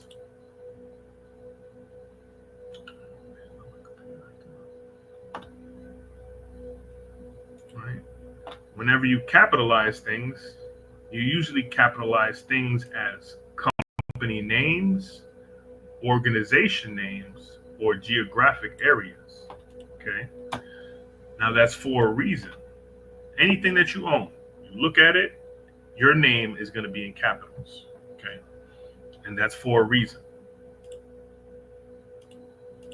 And I'm going to show you. The reason that your name is capitalized on anything that you have that's been given to you is because they have turned you into a business. Did that make sense? It probably doesn't, huh? Yeah, can you explain? Okay, come. So what they did when you were born, and I'm gonna, show some more about this, but when you were born, because your parents didn't know any better, because this constant revolving cycle of government intrusion and them, dealing with everything, they made a contract with your parents, right? And essentially what they did was they made you, as well as them also, wards of the state. So in order for them to deal with you, they've turned your name into a business, right? And I'm going to go into it, but it's called a legal fiction, right? It's kind of like you know how like when we talk about Israelites, right? And how we have, the Northern Kingdom and Southern Kingdom. Every Jew is an Israelite, but not every Israelite is a Jew. Okay? They've taken our names and they've turned them into businesses, right? So the way that they deal with us in every manner is they deal with us through businesses. Okay. And what they've made us is they've made us the surety or the guarantee that you will continue in business. Right? I know that's confusing right now, but I'm gonna explain it. Okay. Salakia. And that all ties in with your like your social security and taxes and stuff like that, right? Yes. When they give you your social security number, right, they give you 9 digits, right? But on the back of your social security number, they have control numbers, right? When they give you your birth certificate, even your birth certificate has all capital letters, right? The only time that you put something in capital letters is if you're talking about a place, a business, or a thing. And they've turned us all into dead things, right? You look at your social security number or your social security card, your name is going to be in all capitalized letters. Okay. Now, what they've done is they've used it's kind of hard to explain. Anyway, they've turned your name into a business. Okay. And it'll make sense when I start explaining how they deal with you, right? Because a lot of this language that they deal with matters. Okay, now this is going to be a little confusing, but I'm hoping it's not. But in the legal system, actually, Salakia. So back to that analogy that I was bringing up about the Israelites, like every Jew is an Israelite, but not every Israelite is a Jew. Okay, but they're all Israelites. The same thing with the law. It may be lawful. I mean, it may be legal, but it's not lawful, right? But if it's lawful, then it's okay, right? So everything that they do that's legal, right? Every legal precedent that they try to set isn't always lawful, right? And the way that they catch us is through what they called and what they created called legalese, okay? It's a formal and technical language of legal documents that is often hard to understand, kind of like Paul's writings, right? So many people are obliterated by Paul's writings, right? Because they don't understand them. They're hard to understand, just like Peter said, okay? It's specialized language of the legal professional or the lawyers. And what I'll do is I'll demonstrate this sorcery, okay? Because that's exactly what it is. Let me explain this. Legalese, also known as legal English. It's not regular English, and I'm going to show you in the next slide. It's legal English, right? It's a specialized language that's used in law, and it's used in communications by lawyers, judges, and all the legal professionals, right? It's known for being difficult to the general public to understand. Legalese is meant to be precise so that legal procedures, obligations, and rights are clearly defined. However, some say that legalese persists because legal professionals believe it makes their job more prestigious, it impresses their clients, and protects the demand for legal services. Now, I'm gonna put on the video, and hopefully it'll be able to clear some kind of confusion. Let's see what we got here. Can y'all hear that? La.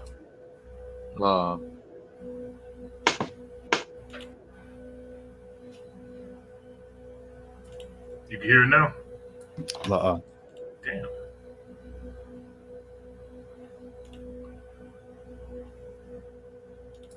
Yeah, we're sharing again with audio.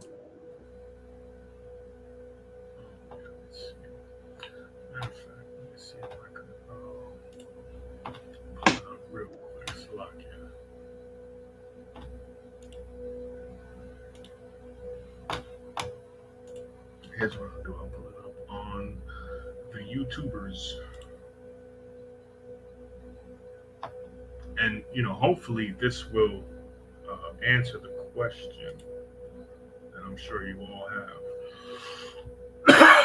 But, I mean, if you think about it, why is it that all of our IDs, all of our documents don't have our name in proper English?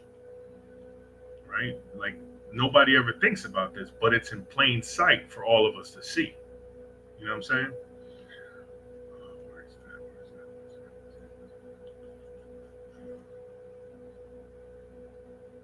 Here it is.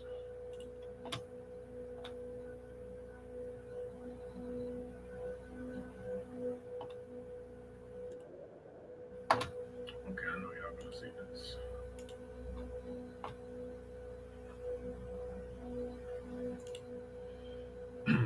So what they've done, actually, and this helps out a lot.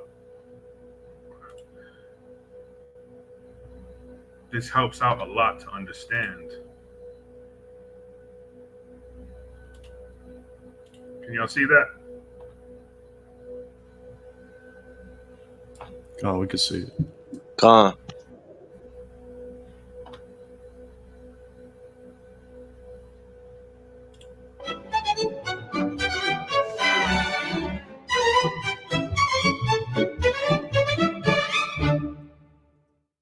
Ah, the government. It loves you and wants to keep you safe and well. It even wants to make paying taxes, fines, and court costs easier for you. How? Well, you'll need to meet your straw man. He was born the same day you were. And this is sort of what I'm talking about. What they did was they made your name in all caps into a business, and they made what's called a straw man. Okay, I'm sure we've all heard the straw man argument, right? Well, this right here is a literal straw man that they've created in your likeness. He looks like you, has the same name, and lives in your house, but you never knew he existed. You will have even paid his parking tickets or taxes. The worst part? He's been dead from day one. From every birth certificate, a legal personality, or legal fiction, is created with the same name to confuse little old you into thinking it's you. So there is a human you and a paper you, or as it's commonly known, a straw man. So when it seems like government officials, court clerks, or the police are speaking English, they aren't. They're speaking legalese, designed to make you agree to verbal and written contracts without even knowing about it, all spun from Black's Law Dictionary. Now, what she's talking about right here, that law dictionary that she's talking about, the Black's Law Dictionary, that's one of the, like, according to the law industry, that's one of the most prestigious, dictionary or law dictionary that the legal system uses. Okay. For example, when the police say, "Do you understand?" you'll say, "Yes." What they are really saying is, "Do you stand under our authority?" Oops-a-daisy, you just created a verbal contract with them. Oh, you clever government. Did you know that whenever you register something, you are handing over title to the person you register it with? That's right. Whenever you register something with the government, they assume it belongs to them. Registered your car? Super! Now you are the registered keeper of your vehicle, and the government... And this is what we do, right? Like, for example, the vehicle that she's talking about. What do we got to do? We got to fill out a registration for our vehicle, right? And on top of that registration, now, because we register our vehicle with the state, now we have to get insurance. Now we have to get annual inspections.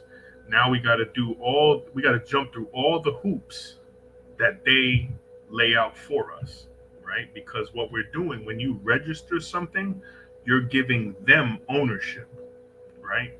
That's like,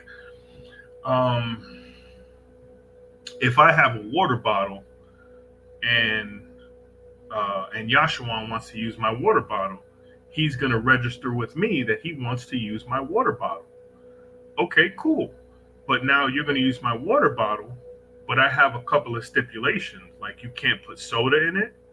You can't put alcohol in it. You can't lay it on the ground. So he has to follow these rules that I laid out for him because it belongs to me, because he registered it with because it's registered with me. Let me keep playing. It sounds kind of confusing, but when you understand the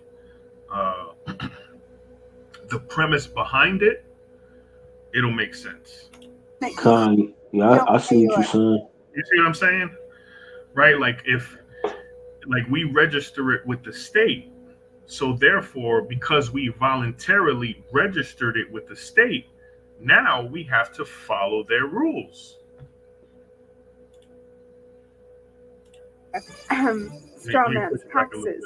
Something you are handing over title to the person you register it with? That's right. Whenever you register something with the government, they assume it belongs to them. Registered your car? Super! Now you are the registered keeper of your vehicle, and the government can crush it when you don't pay your, straw man's taxes. Expecting a new bundle of joy? Well, then you need to register your little darling with a birth certificate. Then they can start the process all over again and create a new straw man for your little one. Isn't that great? So when Junior grows up, he'll be able to generate revenue just like you have. When you notify... And if you think about it, all we do is generate revenue for who? For our oppressor, right? We work just to pay taxes, just to pay rent, just to buy food, just to buy clothes. We do all of this just to pay them and keep them rich. You know what I mean? On your baby by signing the birth certificate, Your child becomes a ward of state, and if the government doesn't like what you're doing, they'll assume it's okay to take the child away or make new rules for things they don't like. Not enough school? Smacking your child? Shouting too loudly? Then it's off to social services for the little one. When you get a bill, it's sent to you but belongs to your straw man, not you. That's why bills, fines, and summons start with Mr., Mrs., or Ms. Sometimes you'll see your surname in capitals, just like on a gravestone. That's because your straw man is dead and just a silly piece of paper, created before you could comprehend or even consent to it. When you go to court, you represent your straw man. So you, the human, take on any costs, fees, taxes, and fines involved for the straw man. The human you doesn't even need to pay them. But you may... Right. And like the sister said, the laws that they, right? So we've registered our kids with them, right? And in turn, they give us a birth certificate. They give us a social security card, right?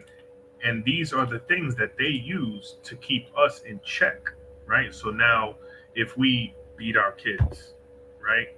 If we don't spare that rod and spoil that child, right? Now they say you can't beat your kids. So now we're coming to take your kids.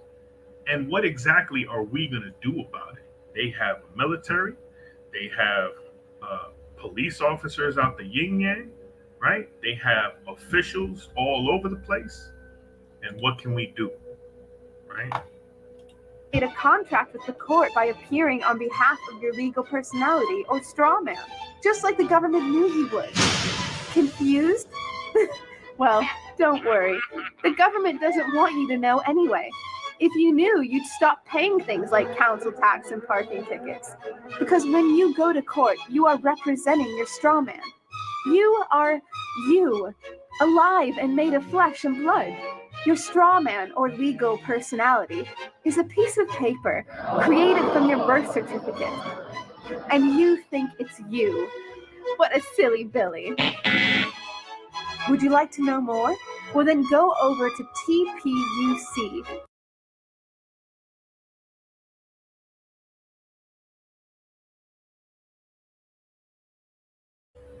So, back to that whole, back to the ID issue.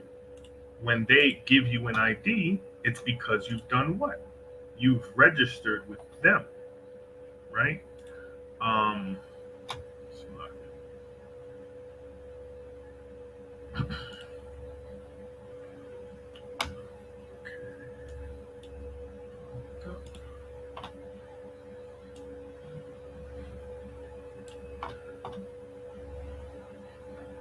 So because, yes, okay. So let me get it back there.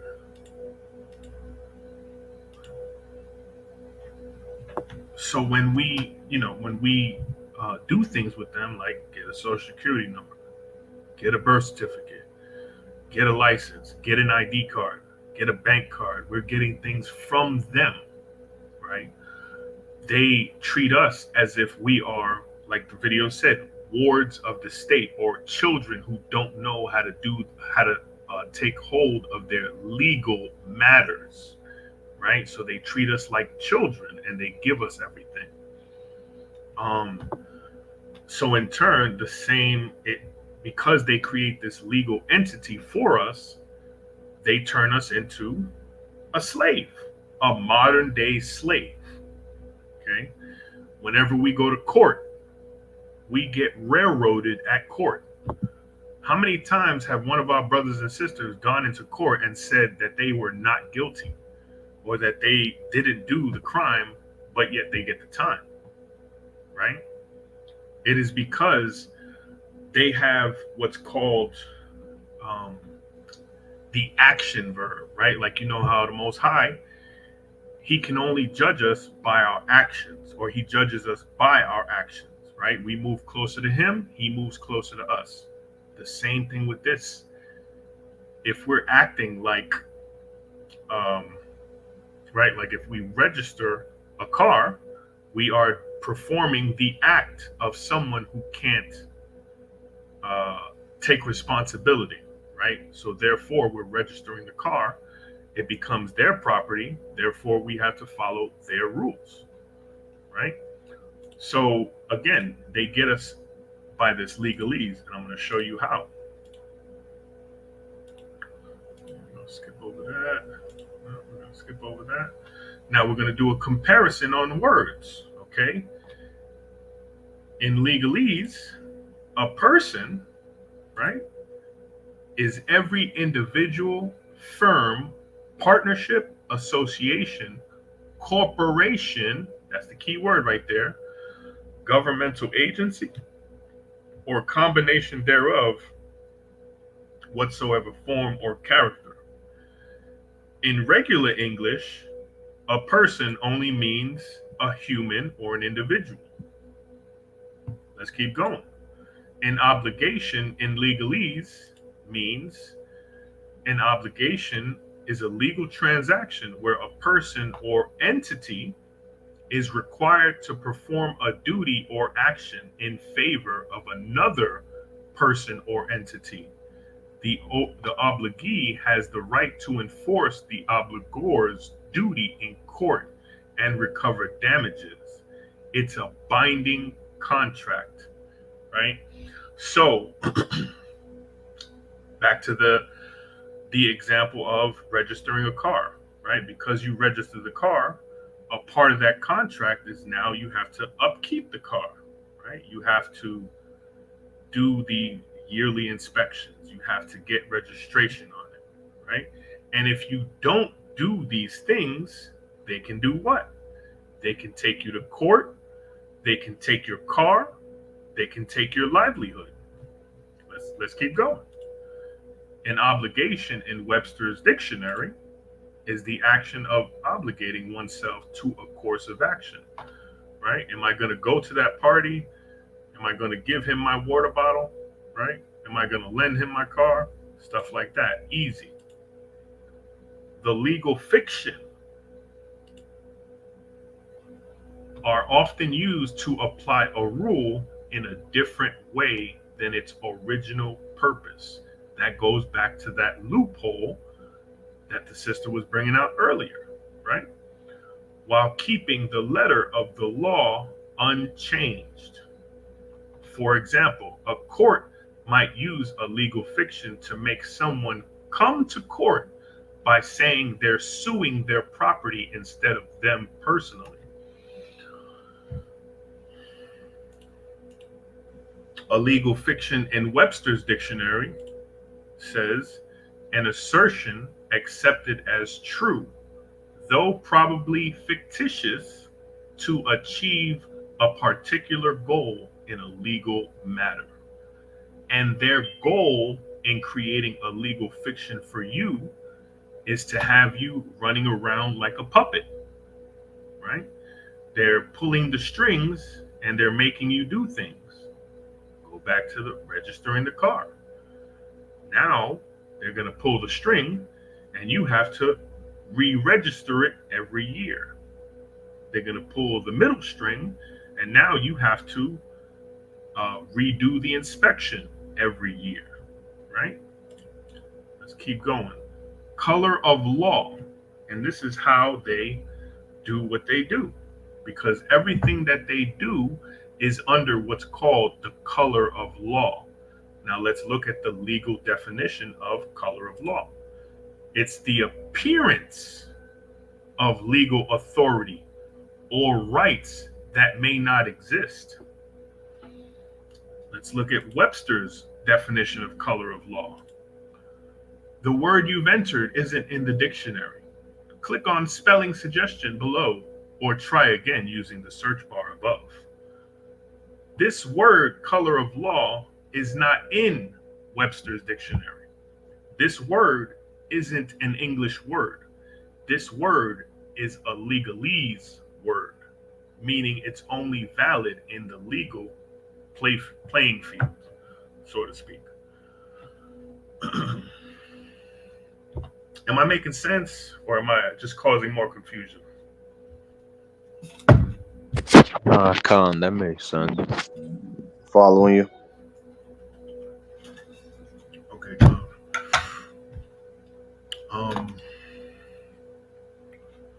Let's see, look down here because I had something I wanted to. Now I want to So I have one of those Black's Law Dictionary. Okay. The one that I have is called. Let me see if I can pull it up on the thing. It's called Black's Law Dictionary, but it's the 11th edition. Okay. They've been doing this for a while, so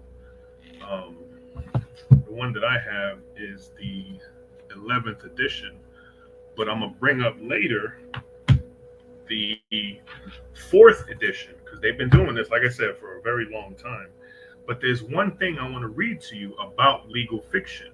Okay, you'll find this definition of legal fiction in the Black's Law Dictionary, but you won't find it in the Webster's Dictionary. Okay, so I'm going to read it here. It's legal fiction.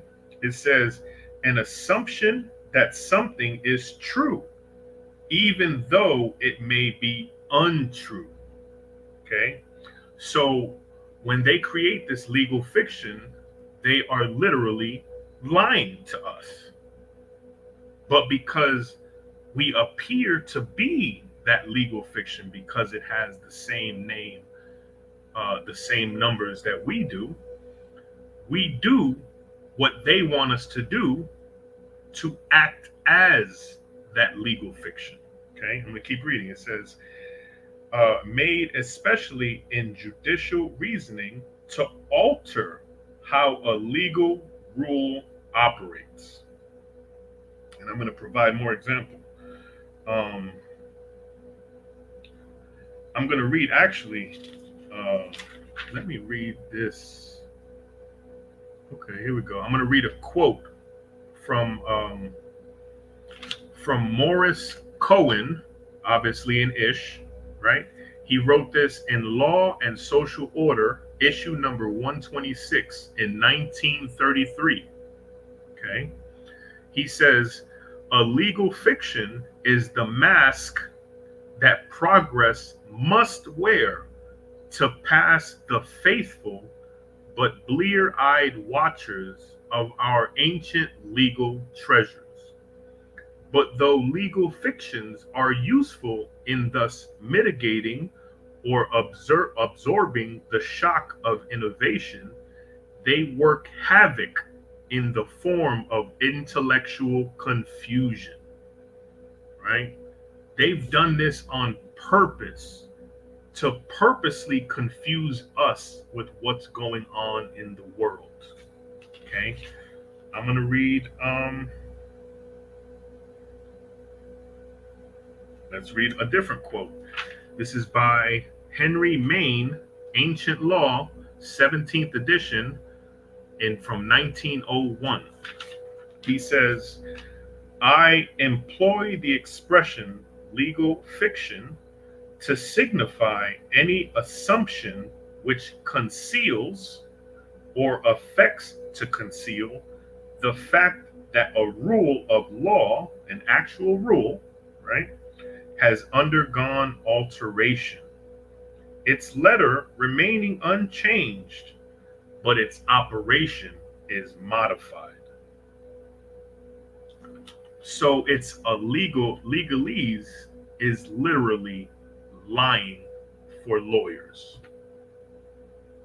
They are literally lying to your face. And because we don't understand legalese, they get away with it 12 times out of 10. I'm going to keep going. Damn.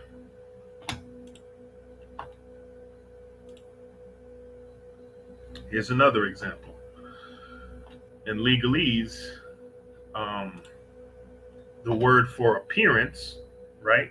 It means a party enters an appearance when they show up to court in response to a service of process. appearance isn't only a reference to physical presence in court when required, but it also is accustomed to is also to procedural compliance, right? In order to go to court, people don't understand that you have to fill out paperwork before you go to court, right? And that paperwork, there was a saying when I used to study the law, exclusively. There was a saying that your paperwork precedes you, right? Whatever you put in your paperwork is supposed to come before you get to the courtroom, right? But they don't tell us that. They give us the ticket, and then they tell us, show up at this day on this time, and you can tell it to the judge. But they never tell you that you have to fill out defensive paperwork, right? That you have to plead your case on paper before you even show up to the court, right?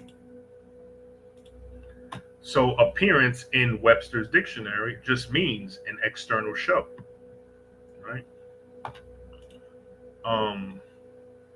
So legalese is literally meant to confuse us as people, okay? Now, hopefully this should help show why their legalese is so effective. Okay, this is talking about driver's licenses and their courts. Notice I said their courts, okay? And I'll explain why. Fake, fake, fake, fake, okay? What the driver's license department, or what their courts are, they're called administrative tribunals, okay? An administrative tribunal is a legal body that is independent of the government and makes decisions on administrative law and government decisions, okay? This definition right here, it says an administrative tribunal, which would be a traffic court, right, is a specialized legal body that is not part of the court system. Let that turd nugget sink in, right? But is created by the government to make decisions on administrative law and government decisions, okay? So when they give you that ticket for driving 10 miles over the limit, they're not sending you to a federal court, which is what they're supposed to do. They're sending you to one of their administrative tribunals, and they call it a court. All right? Let's go down to characteristics. It says an administrative tribunal are less formal, less expensive, and faster than the court system, right? When we went back to that Constitution and it talks about we have the right to a speedy trial, this is what it's talking about. It's saying we're not going to send you to a government court. We're not going to send you to a federal court where you should be going. We're going to send you to an administrative tribunal or an agency. That's what they're doing. All of these administrative tribunal courts are nothing but agencies. Okay? The driver's license system is a huge money maker that produces billions upon billions of dollars for the states. And in turn, the states give that money to the government, right? So when Aniel asked me earlier, what's the difference? Here's one of the biggest differences, is that in state court, they can lie to you and they don't have to say a damn thing about it, right? The driver's license that they make us do, it's not lawful. It's not lawful at all, right? Because last time I checked on one of those constitutional articles and amendments, it said that we have liberty. We're supposed to have free liberty and the right to everything, to our property, right? To life, liberty, and happiness. But we're in the exact opposite. We're not in that life, liberty, and happiness.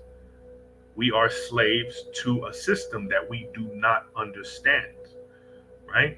So when Abraham Lincoln supposedly freed the slaves, he didn't free a damn thing. All he did was turn the free slaves into modern slaves. That's all he did. Just like we preach on the street, they took off the chain and they let us roam free, knowing that we're not gonna shy away from them, that we're not gonna run the other way, right? This is what the government has done to us. This is what Abraham Lincoln was pushed to do to us, right? But I don't want to say it and not prove it, right? The Lord says, prove all things, and I want to prove it, right? Let's go to, remember I was telling you about case law, right? And the importance of case law and how case law can mold any kind of legal establishment like that. Let's find out. This is one of the case laws. It's called Chicago Motor Coach versus the state of Chicago, right? This happened, I want to say in the 60s, I forget.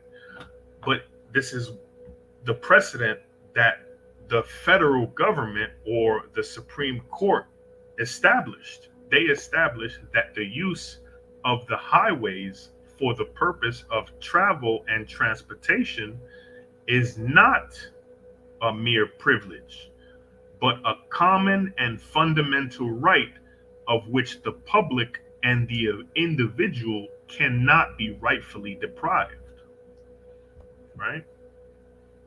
Let's keep going. Miller versus the U.S.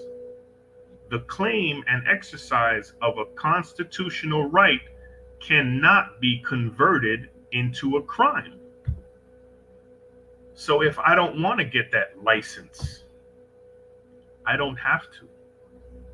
But the state will tell you that you have to. But this right here is federal Supreme Court law that says that you can't do that. Let's keep going. Hale versus Henkel from 1906. Now, mind you, a lot of these case laws that I'm going to be bringing up are very old. But because they were already established by the Supreme Court, until the Supreme Court decides to overturn them, they're not going nowhere. And all of these case laws that I'm bringing out haven't gone anywhere. Okay? We are of the opinion that there's a clear distinction between an individual and a corporation. Okay? And that's what they turned us into. Because they turned our name into a corporation, they expect us to follow laws like you need a driver's license.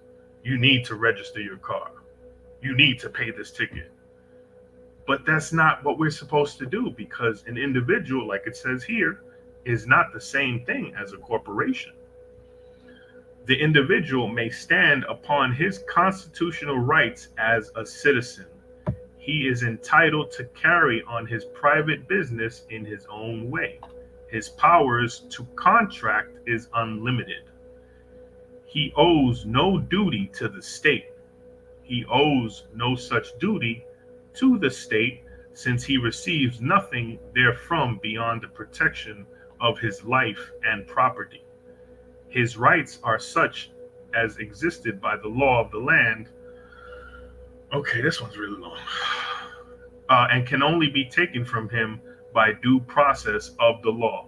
Now, you're going to be seeing that a lot when it talks about the due process. What it's talking about, due process is when they send you a verified complaint, bring you to an actual court, an actual federal court, and they set you up with a jury of your peers. Okay, I brought that out earlier, that you have to be with the speedy trial in front of a jury of your peers. Okay, do they do that in traffic court? I'm asking y'all, brothers.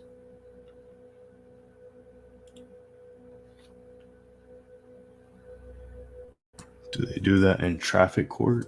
Yeah. Do they put you in front of a jury of 10 to 12 jurors?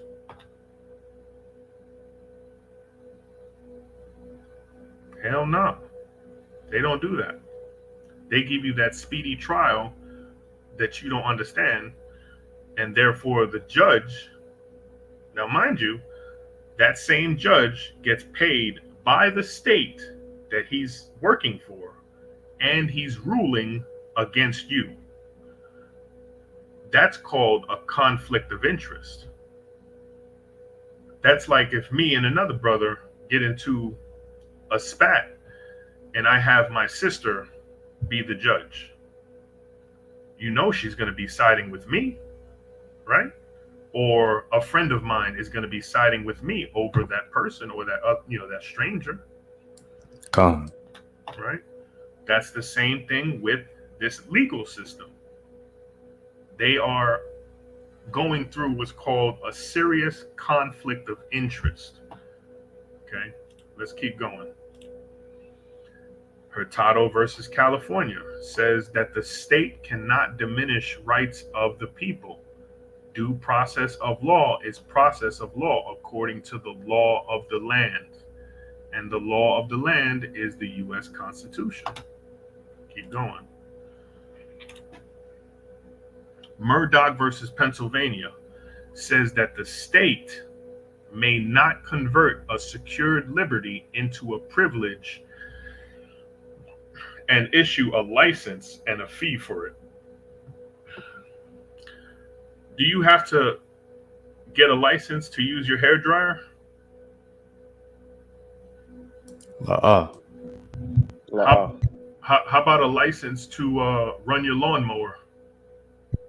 Hell no.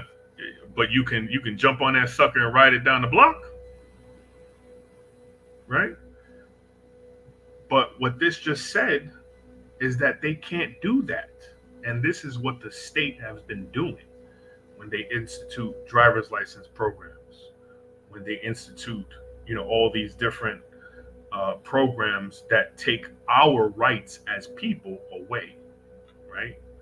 This is from the Supreme Court. They said that the state may not convert a liberty into a privilege. When you turn something into a privilege, that privilege can be taken away. They can't do that. Let's keep going. Shuttlesworth versus Birmingham. If the state does convert your right into a privilege and issue a license and charge a fee for it, because don't they charge a fee for that license? You go wait on that long ass DMV line for what? So that you can pay a license fee, you can pay this, you can pay that, all the taxes up front. Well, the law says that if if they convert your right into a privilege and issue a license and charge a fee for it, you can ignore the license and fee and engage in the right with impunity.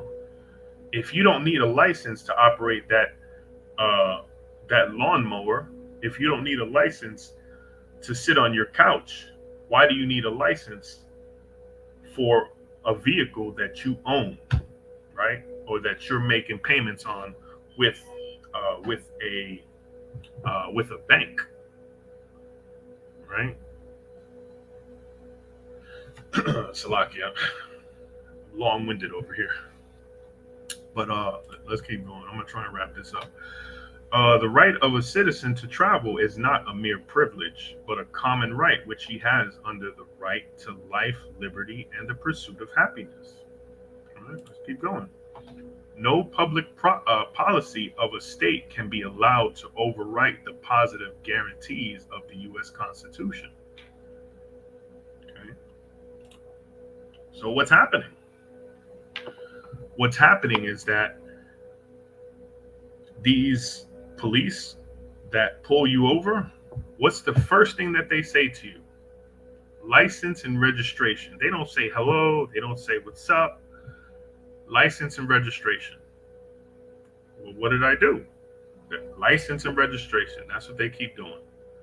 Now, what's happening is they're creating a contract with you because they are taking you as a corporation, right? Or as a legal fiction of, which are all caps, right? They're treating you like a business. And what businesses do with other businesses, they create contracts, right? If I need corn from Shapar, I'm gonna make a contract with Shapar that says I need this amount of corn on this day, and you'll tell me this is how much I pay, and that is officially a contract.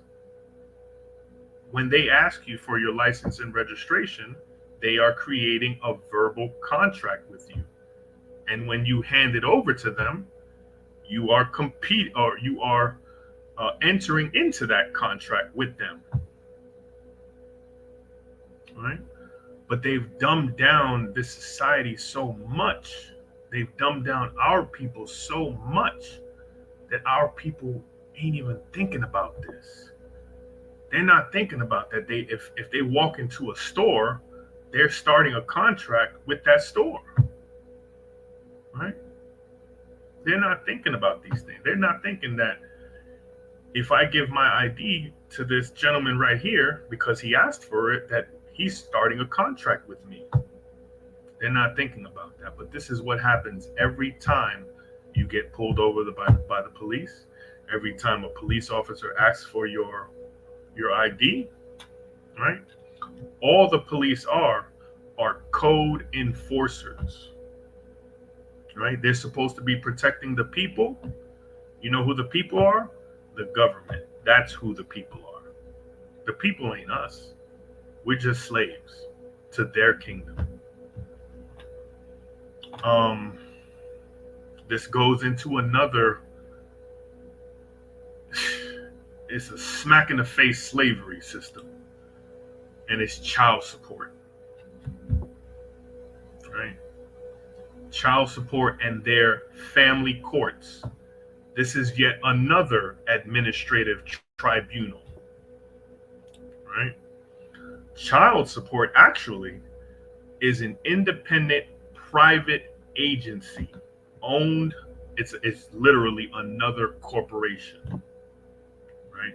And I'm gonna show you right in the law. Again, I'm not proving anything. I'm not saying anything. I'm going to prove it with scripture. With scripture or with proof, right? Child support in itself also is just another administrative agency that is created. And you can find it here in the U.S. Code, Title 42, Chapter 7, Subchapter 4, Part D. It's a 4D agency. And look at that number right there. That's the code that they use to talk about child support. That magical number called 666. Okay? That's where you'll find child support enforcement stuff. That's where you'll find child support agency stuff. But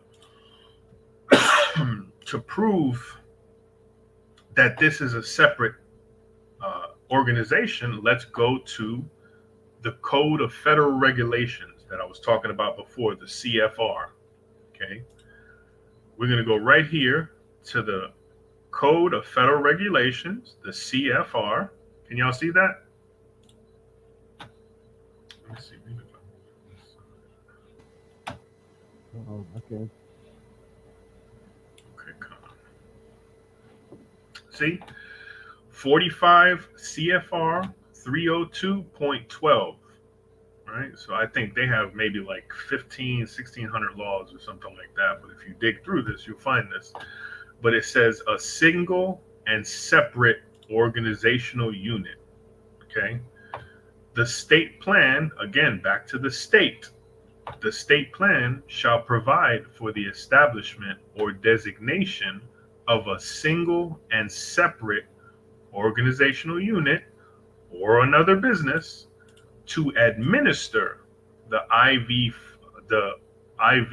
well, we call it the IVD plan, but the IV4 agency, okay? It's single and separate. What's happening with child support is they're making contracts with the women, right? Because that's mostly who's in the child support offices are the women, right? Because they've warped our minds so much that we don't know how to be men, right? We don't know how to take care of our families. We don't know how to deal with our women, right? Because they've beat us down to the very core. And we don't know anything other than the stuff that they teach us or the stuff that we want to learn, right? But child support is essentially a single and separate organizational unit. And they are responsible and accountable for the operation of the 4D program, okay? They deal with everything from ordering the, paternity test to going state to state to state to state looking for the father, right, or the mother, right? They establish all of this stuff. You see it right here? The Office of Child Support Services. They are a Title 4D agency. They are a corporation. You know how much money these bastards make? In 2019, they made about $65 billion. You know how much they gave back to the government? About 61 billion. So where's all that money going back to? It's going to them, right? So when you go to their courts, you're going to one of their agency courts. Stop sharing this. You're going to one of their state employed courts, right? Let's go back to this slide here. So, like I said, the Child Support Agency is an independent private organization, okay? And what happens is that they made an agreement with the government and said to the government, we'll track down, we'll do all the dirty work. They're like bounty hunters, right? What do bounty hunters do? Bounty hunters go and search for the criminal that just skipped bail, right? If you got out on bail, which is another thing that's not lawful, but it's legal, but it's not lawful. So you get out on bail and they give you a court date, and if you don't show up to that court date, they're going to send a bounty hunter after your ass. And that bounty hunter will search you down wherever you're at. He will arrest you and bring you to court. And then you got to pay all that money back that you just spent on bail. Let's see where we at. So what they do is the child support agencies will make contracts with the mother or the father, but it's not like the numbers of men collecting child support over women is astronomically off. It's like 2%. And then the rest of it is all women. But what they do is they make the contract with the mother, and then legally they come after you and they put you in an invisible contract, right? They invite you to court. That's what they do, right? They invite you to court with words such as, you must appear, right? You must show up, right? If you don't show up, they threaten you with what? They threaten you with a suspended license, or they'll threaten you by taking something away from you or putting a bench warrant out for your arrest. That's called being coercive, and just straight devious, right? Oh man. Now I did have. I think I'm winded already. Let me put this on the slide here. This will be good. Take.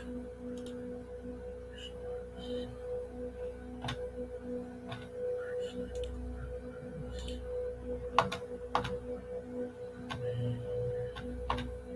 pull this up real quick. And I'm about done. I just want to show you this one quick.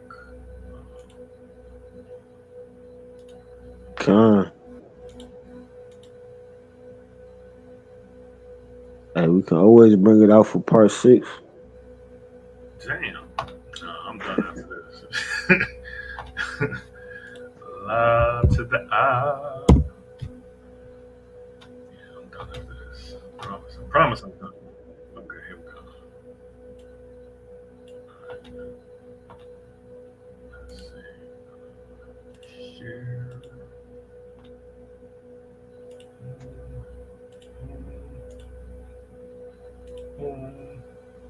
Got another good one for you.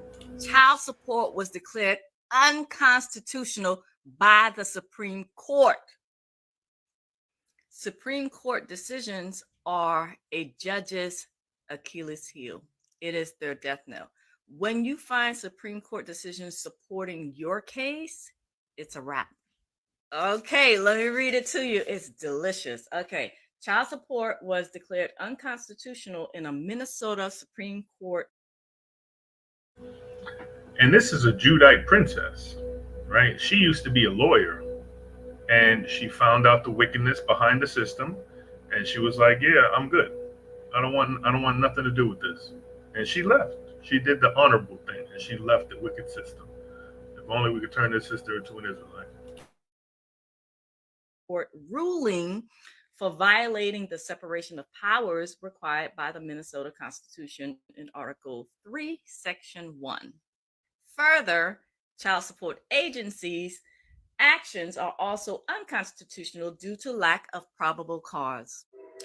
You don't even have to find case law. Just quote everything that I just said. Yeah, don't listen to what she said. You have to study this thing. You have to know what you're going into because, like these judges have been, obviously the gig is up and Jacob is waking up, right? And he's finding out all of these things, right? But what she's talking about, when she talks about separation of powers, that goes back to that first slide that I was sharing with you brothers, right? Where it shows the 3 different structures of the government, right? They have the legislative, the executive, and the judicial. And they all have what's called a separation of powers doctrine, which says that the judicial can't do what the legislative does. And the the judicial has to stay in the judicial. They can't do the executive or the legislative. And the executive can't do what the judicial and the legislative do. But now here's the kicker. Because this agency is under the executive branch, they've been putting people in jail. A lot of our brothers are in prison, are in jail because of child support, right? That is unlawful. It may be legal to them, but it's not even legal. It's illegal, right? It's unconstitutional because it breaks that separation of powers. The executive branch is only there for the president, the vice president, and to put laws on paper, right? They're not meant to lock people up, but this child support separate agency is under the executive branch, right? So what she's talking about is that separation of powers doctrine, which shouldn't be happening. The same thing with the police department. The police department is under the executive branch, but yet they arrest brothers and sisters, they shoot them in the face, They kill him in the parks. Why? Because Esau is a wicked goddamn devil. And that's all I got for the evening. Y'all brothers got anything for me? You got anything for the people? No, all praise the Most High. Good. A lot of information tonight. Con, the water. That's definitely all I got. I'm done. Whew.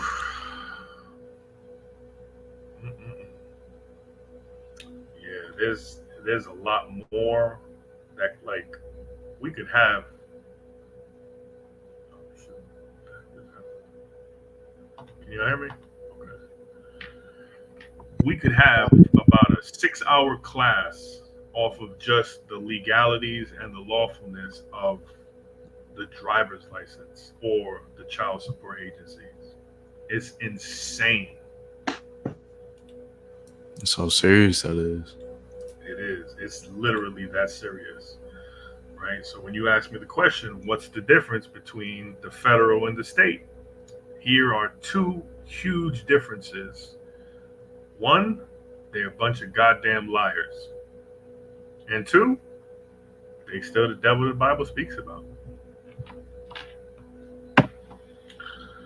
Oh, all right, Israel, I'm out. I appreciate y'all for staying around. I appreciate y'all brothers for being patient and bringing out precepts. If y'all got any precepts, by all means, hey, Kwam Yasha.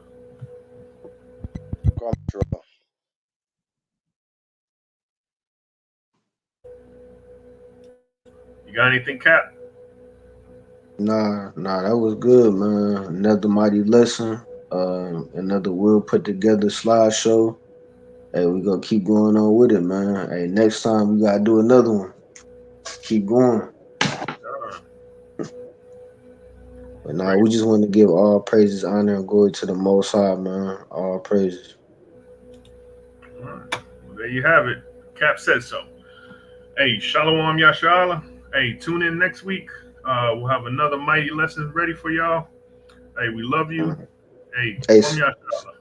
Hey, Salakia. Oh yeah. Hey, this a little pre-clip for next week, man. Lord willing, I'm gonna be going into the wars and stuff going on in Israel, and going into some of the history of that land, going into the Balfour Declaration and stuff like that, right? So, hey, if you want to come check us out next week for Wars on Wednesday, man, please tune in.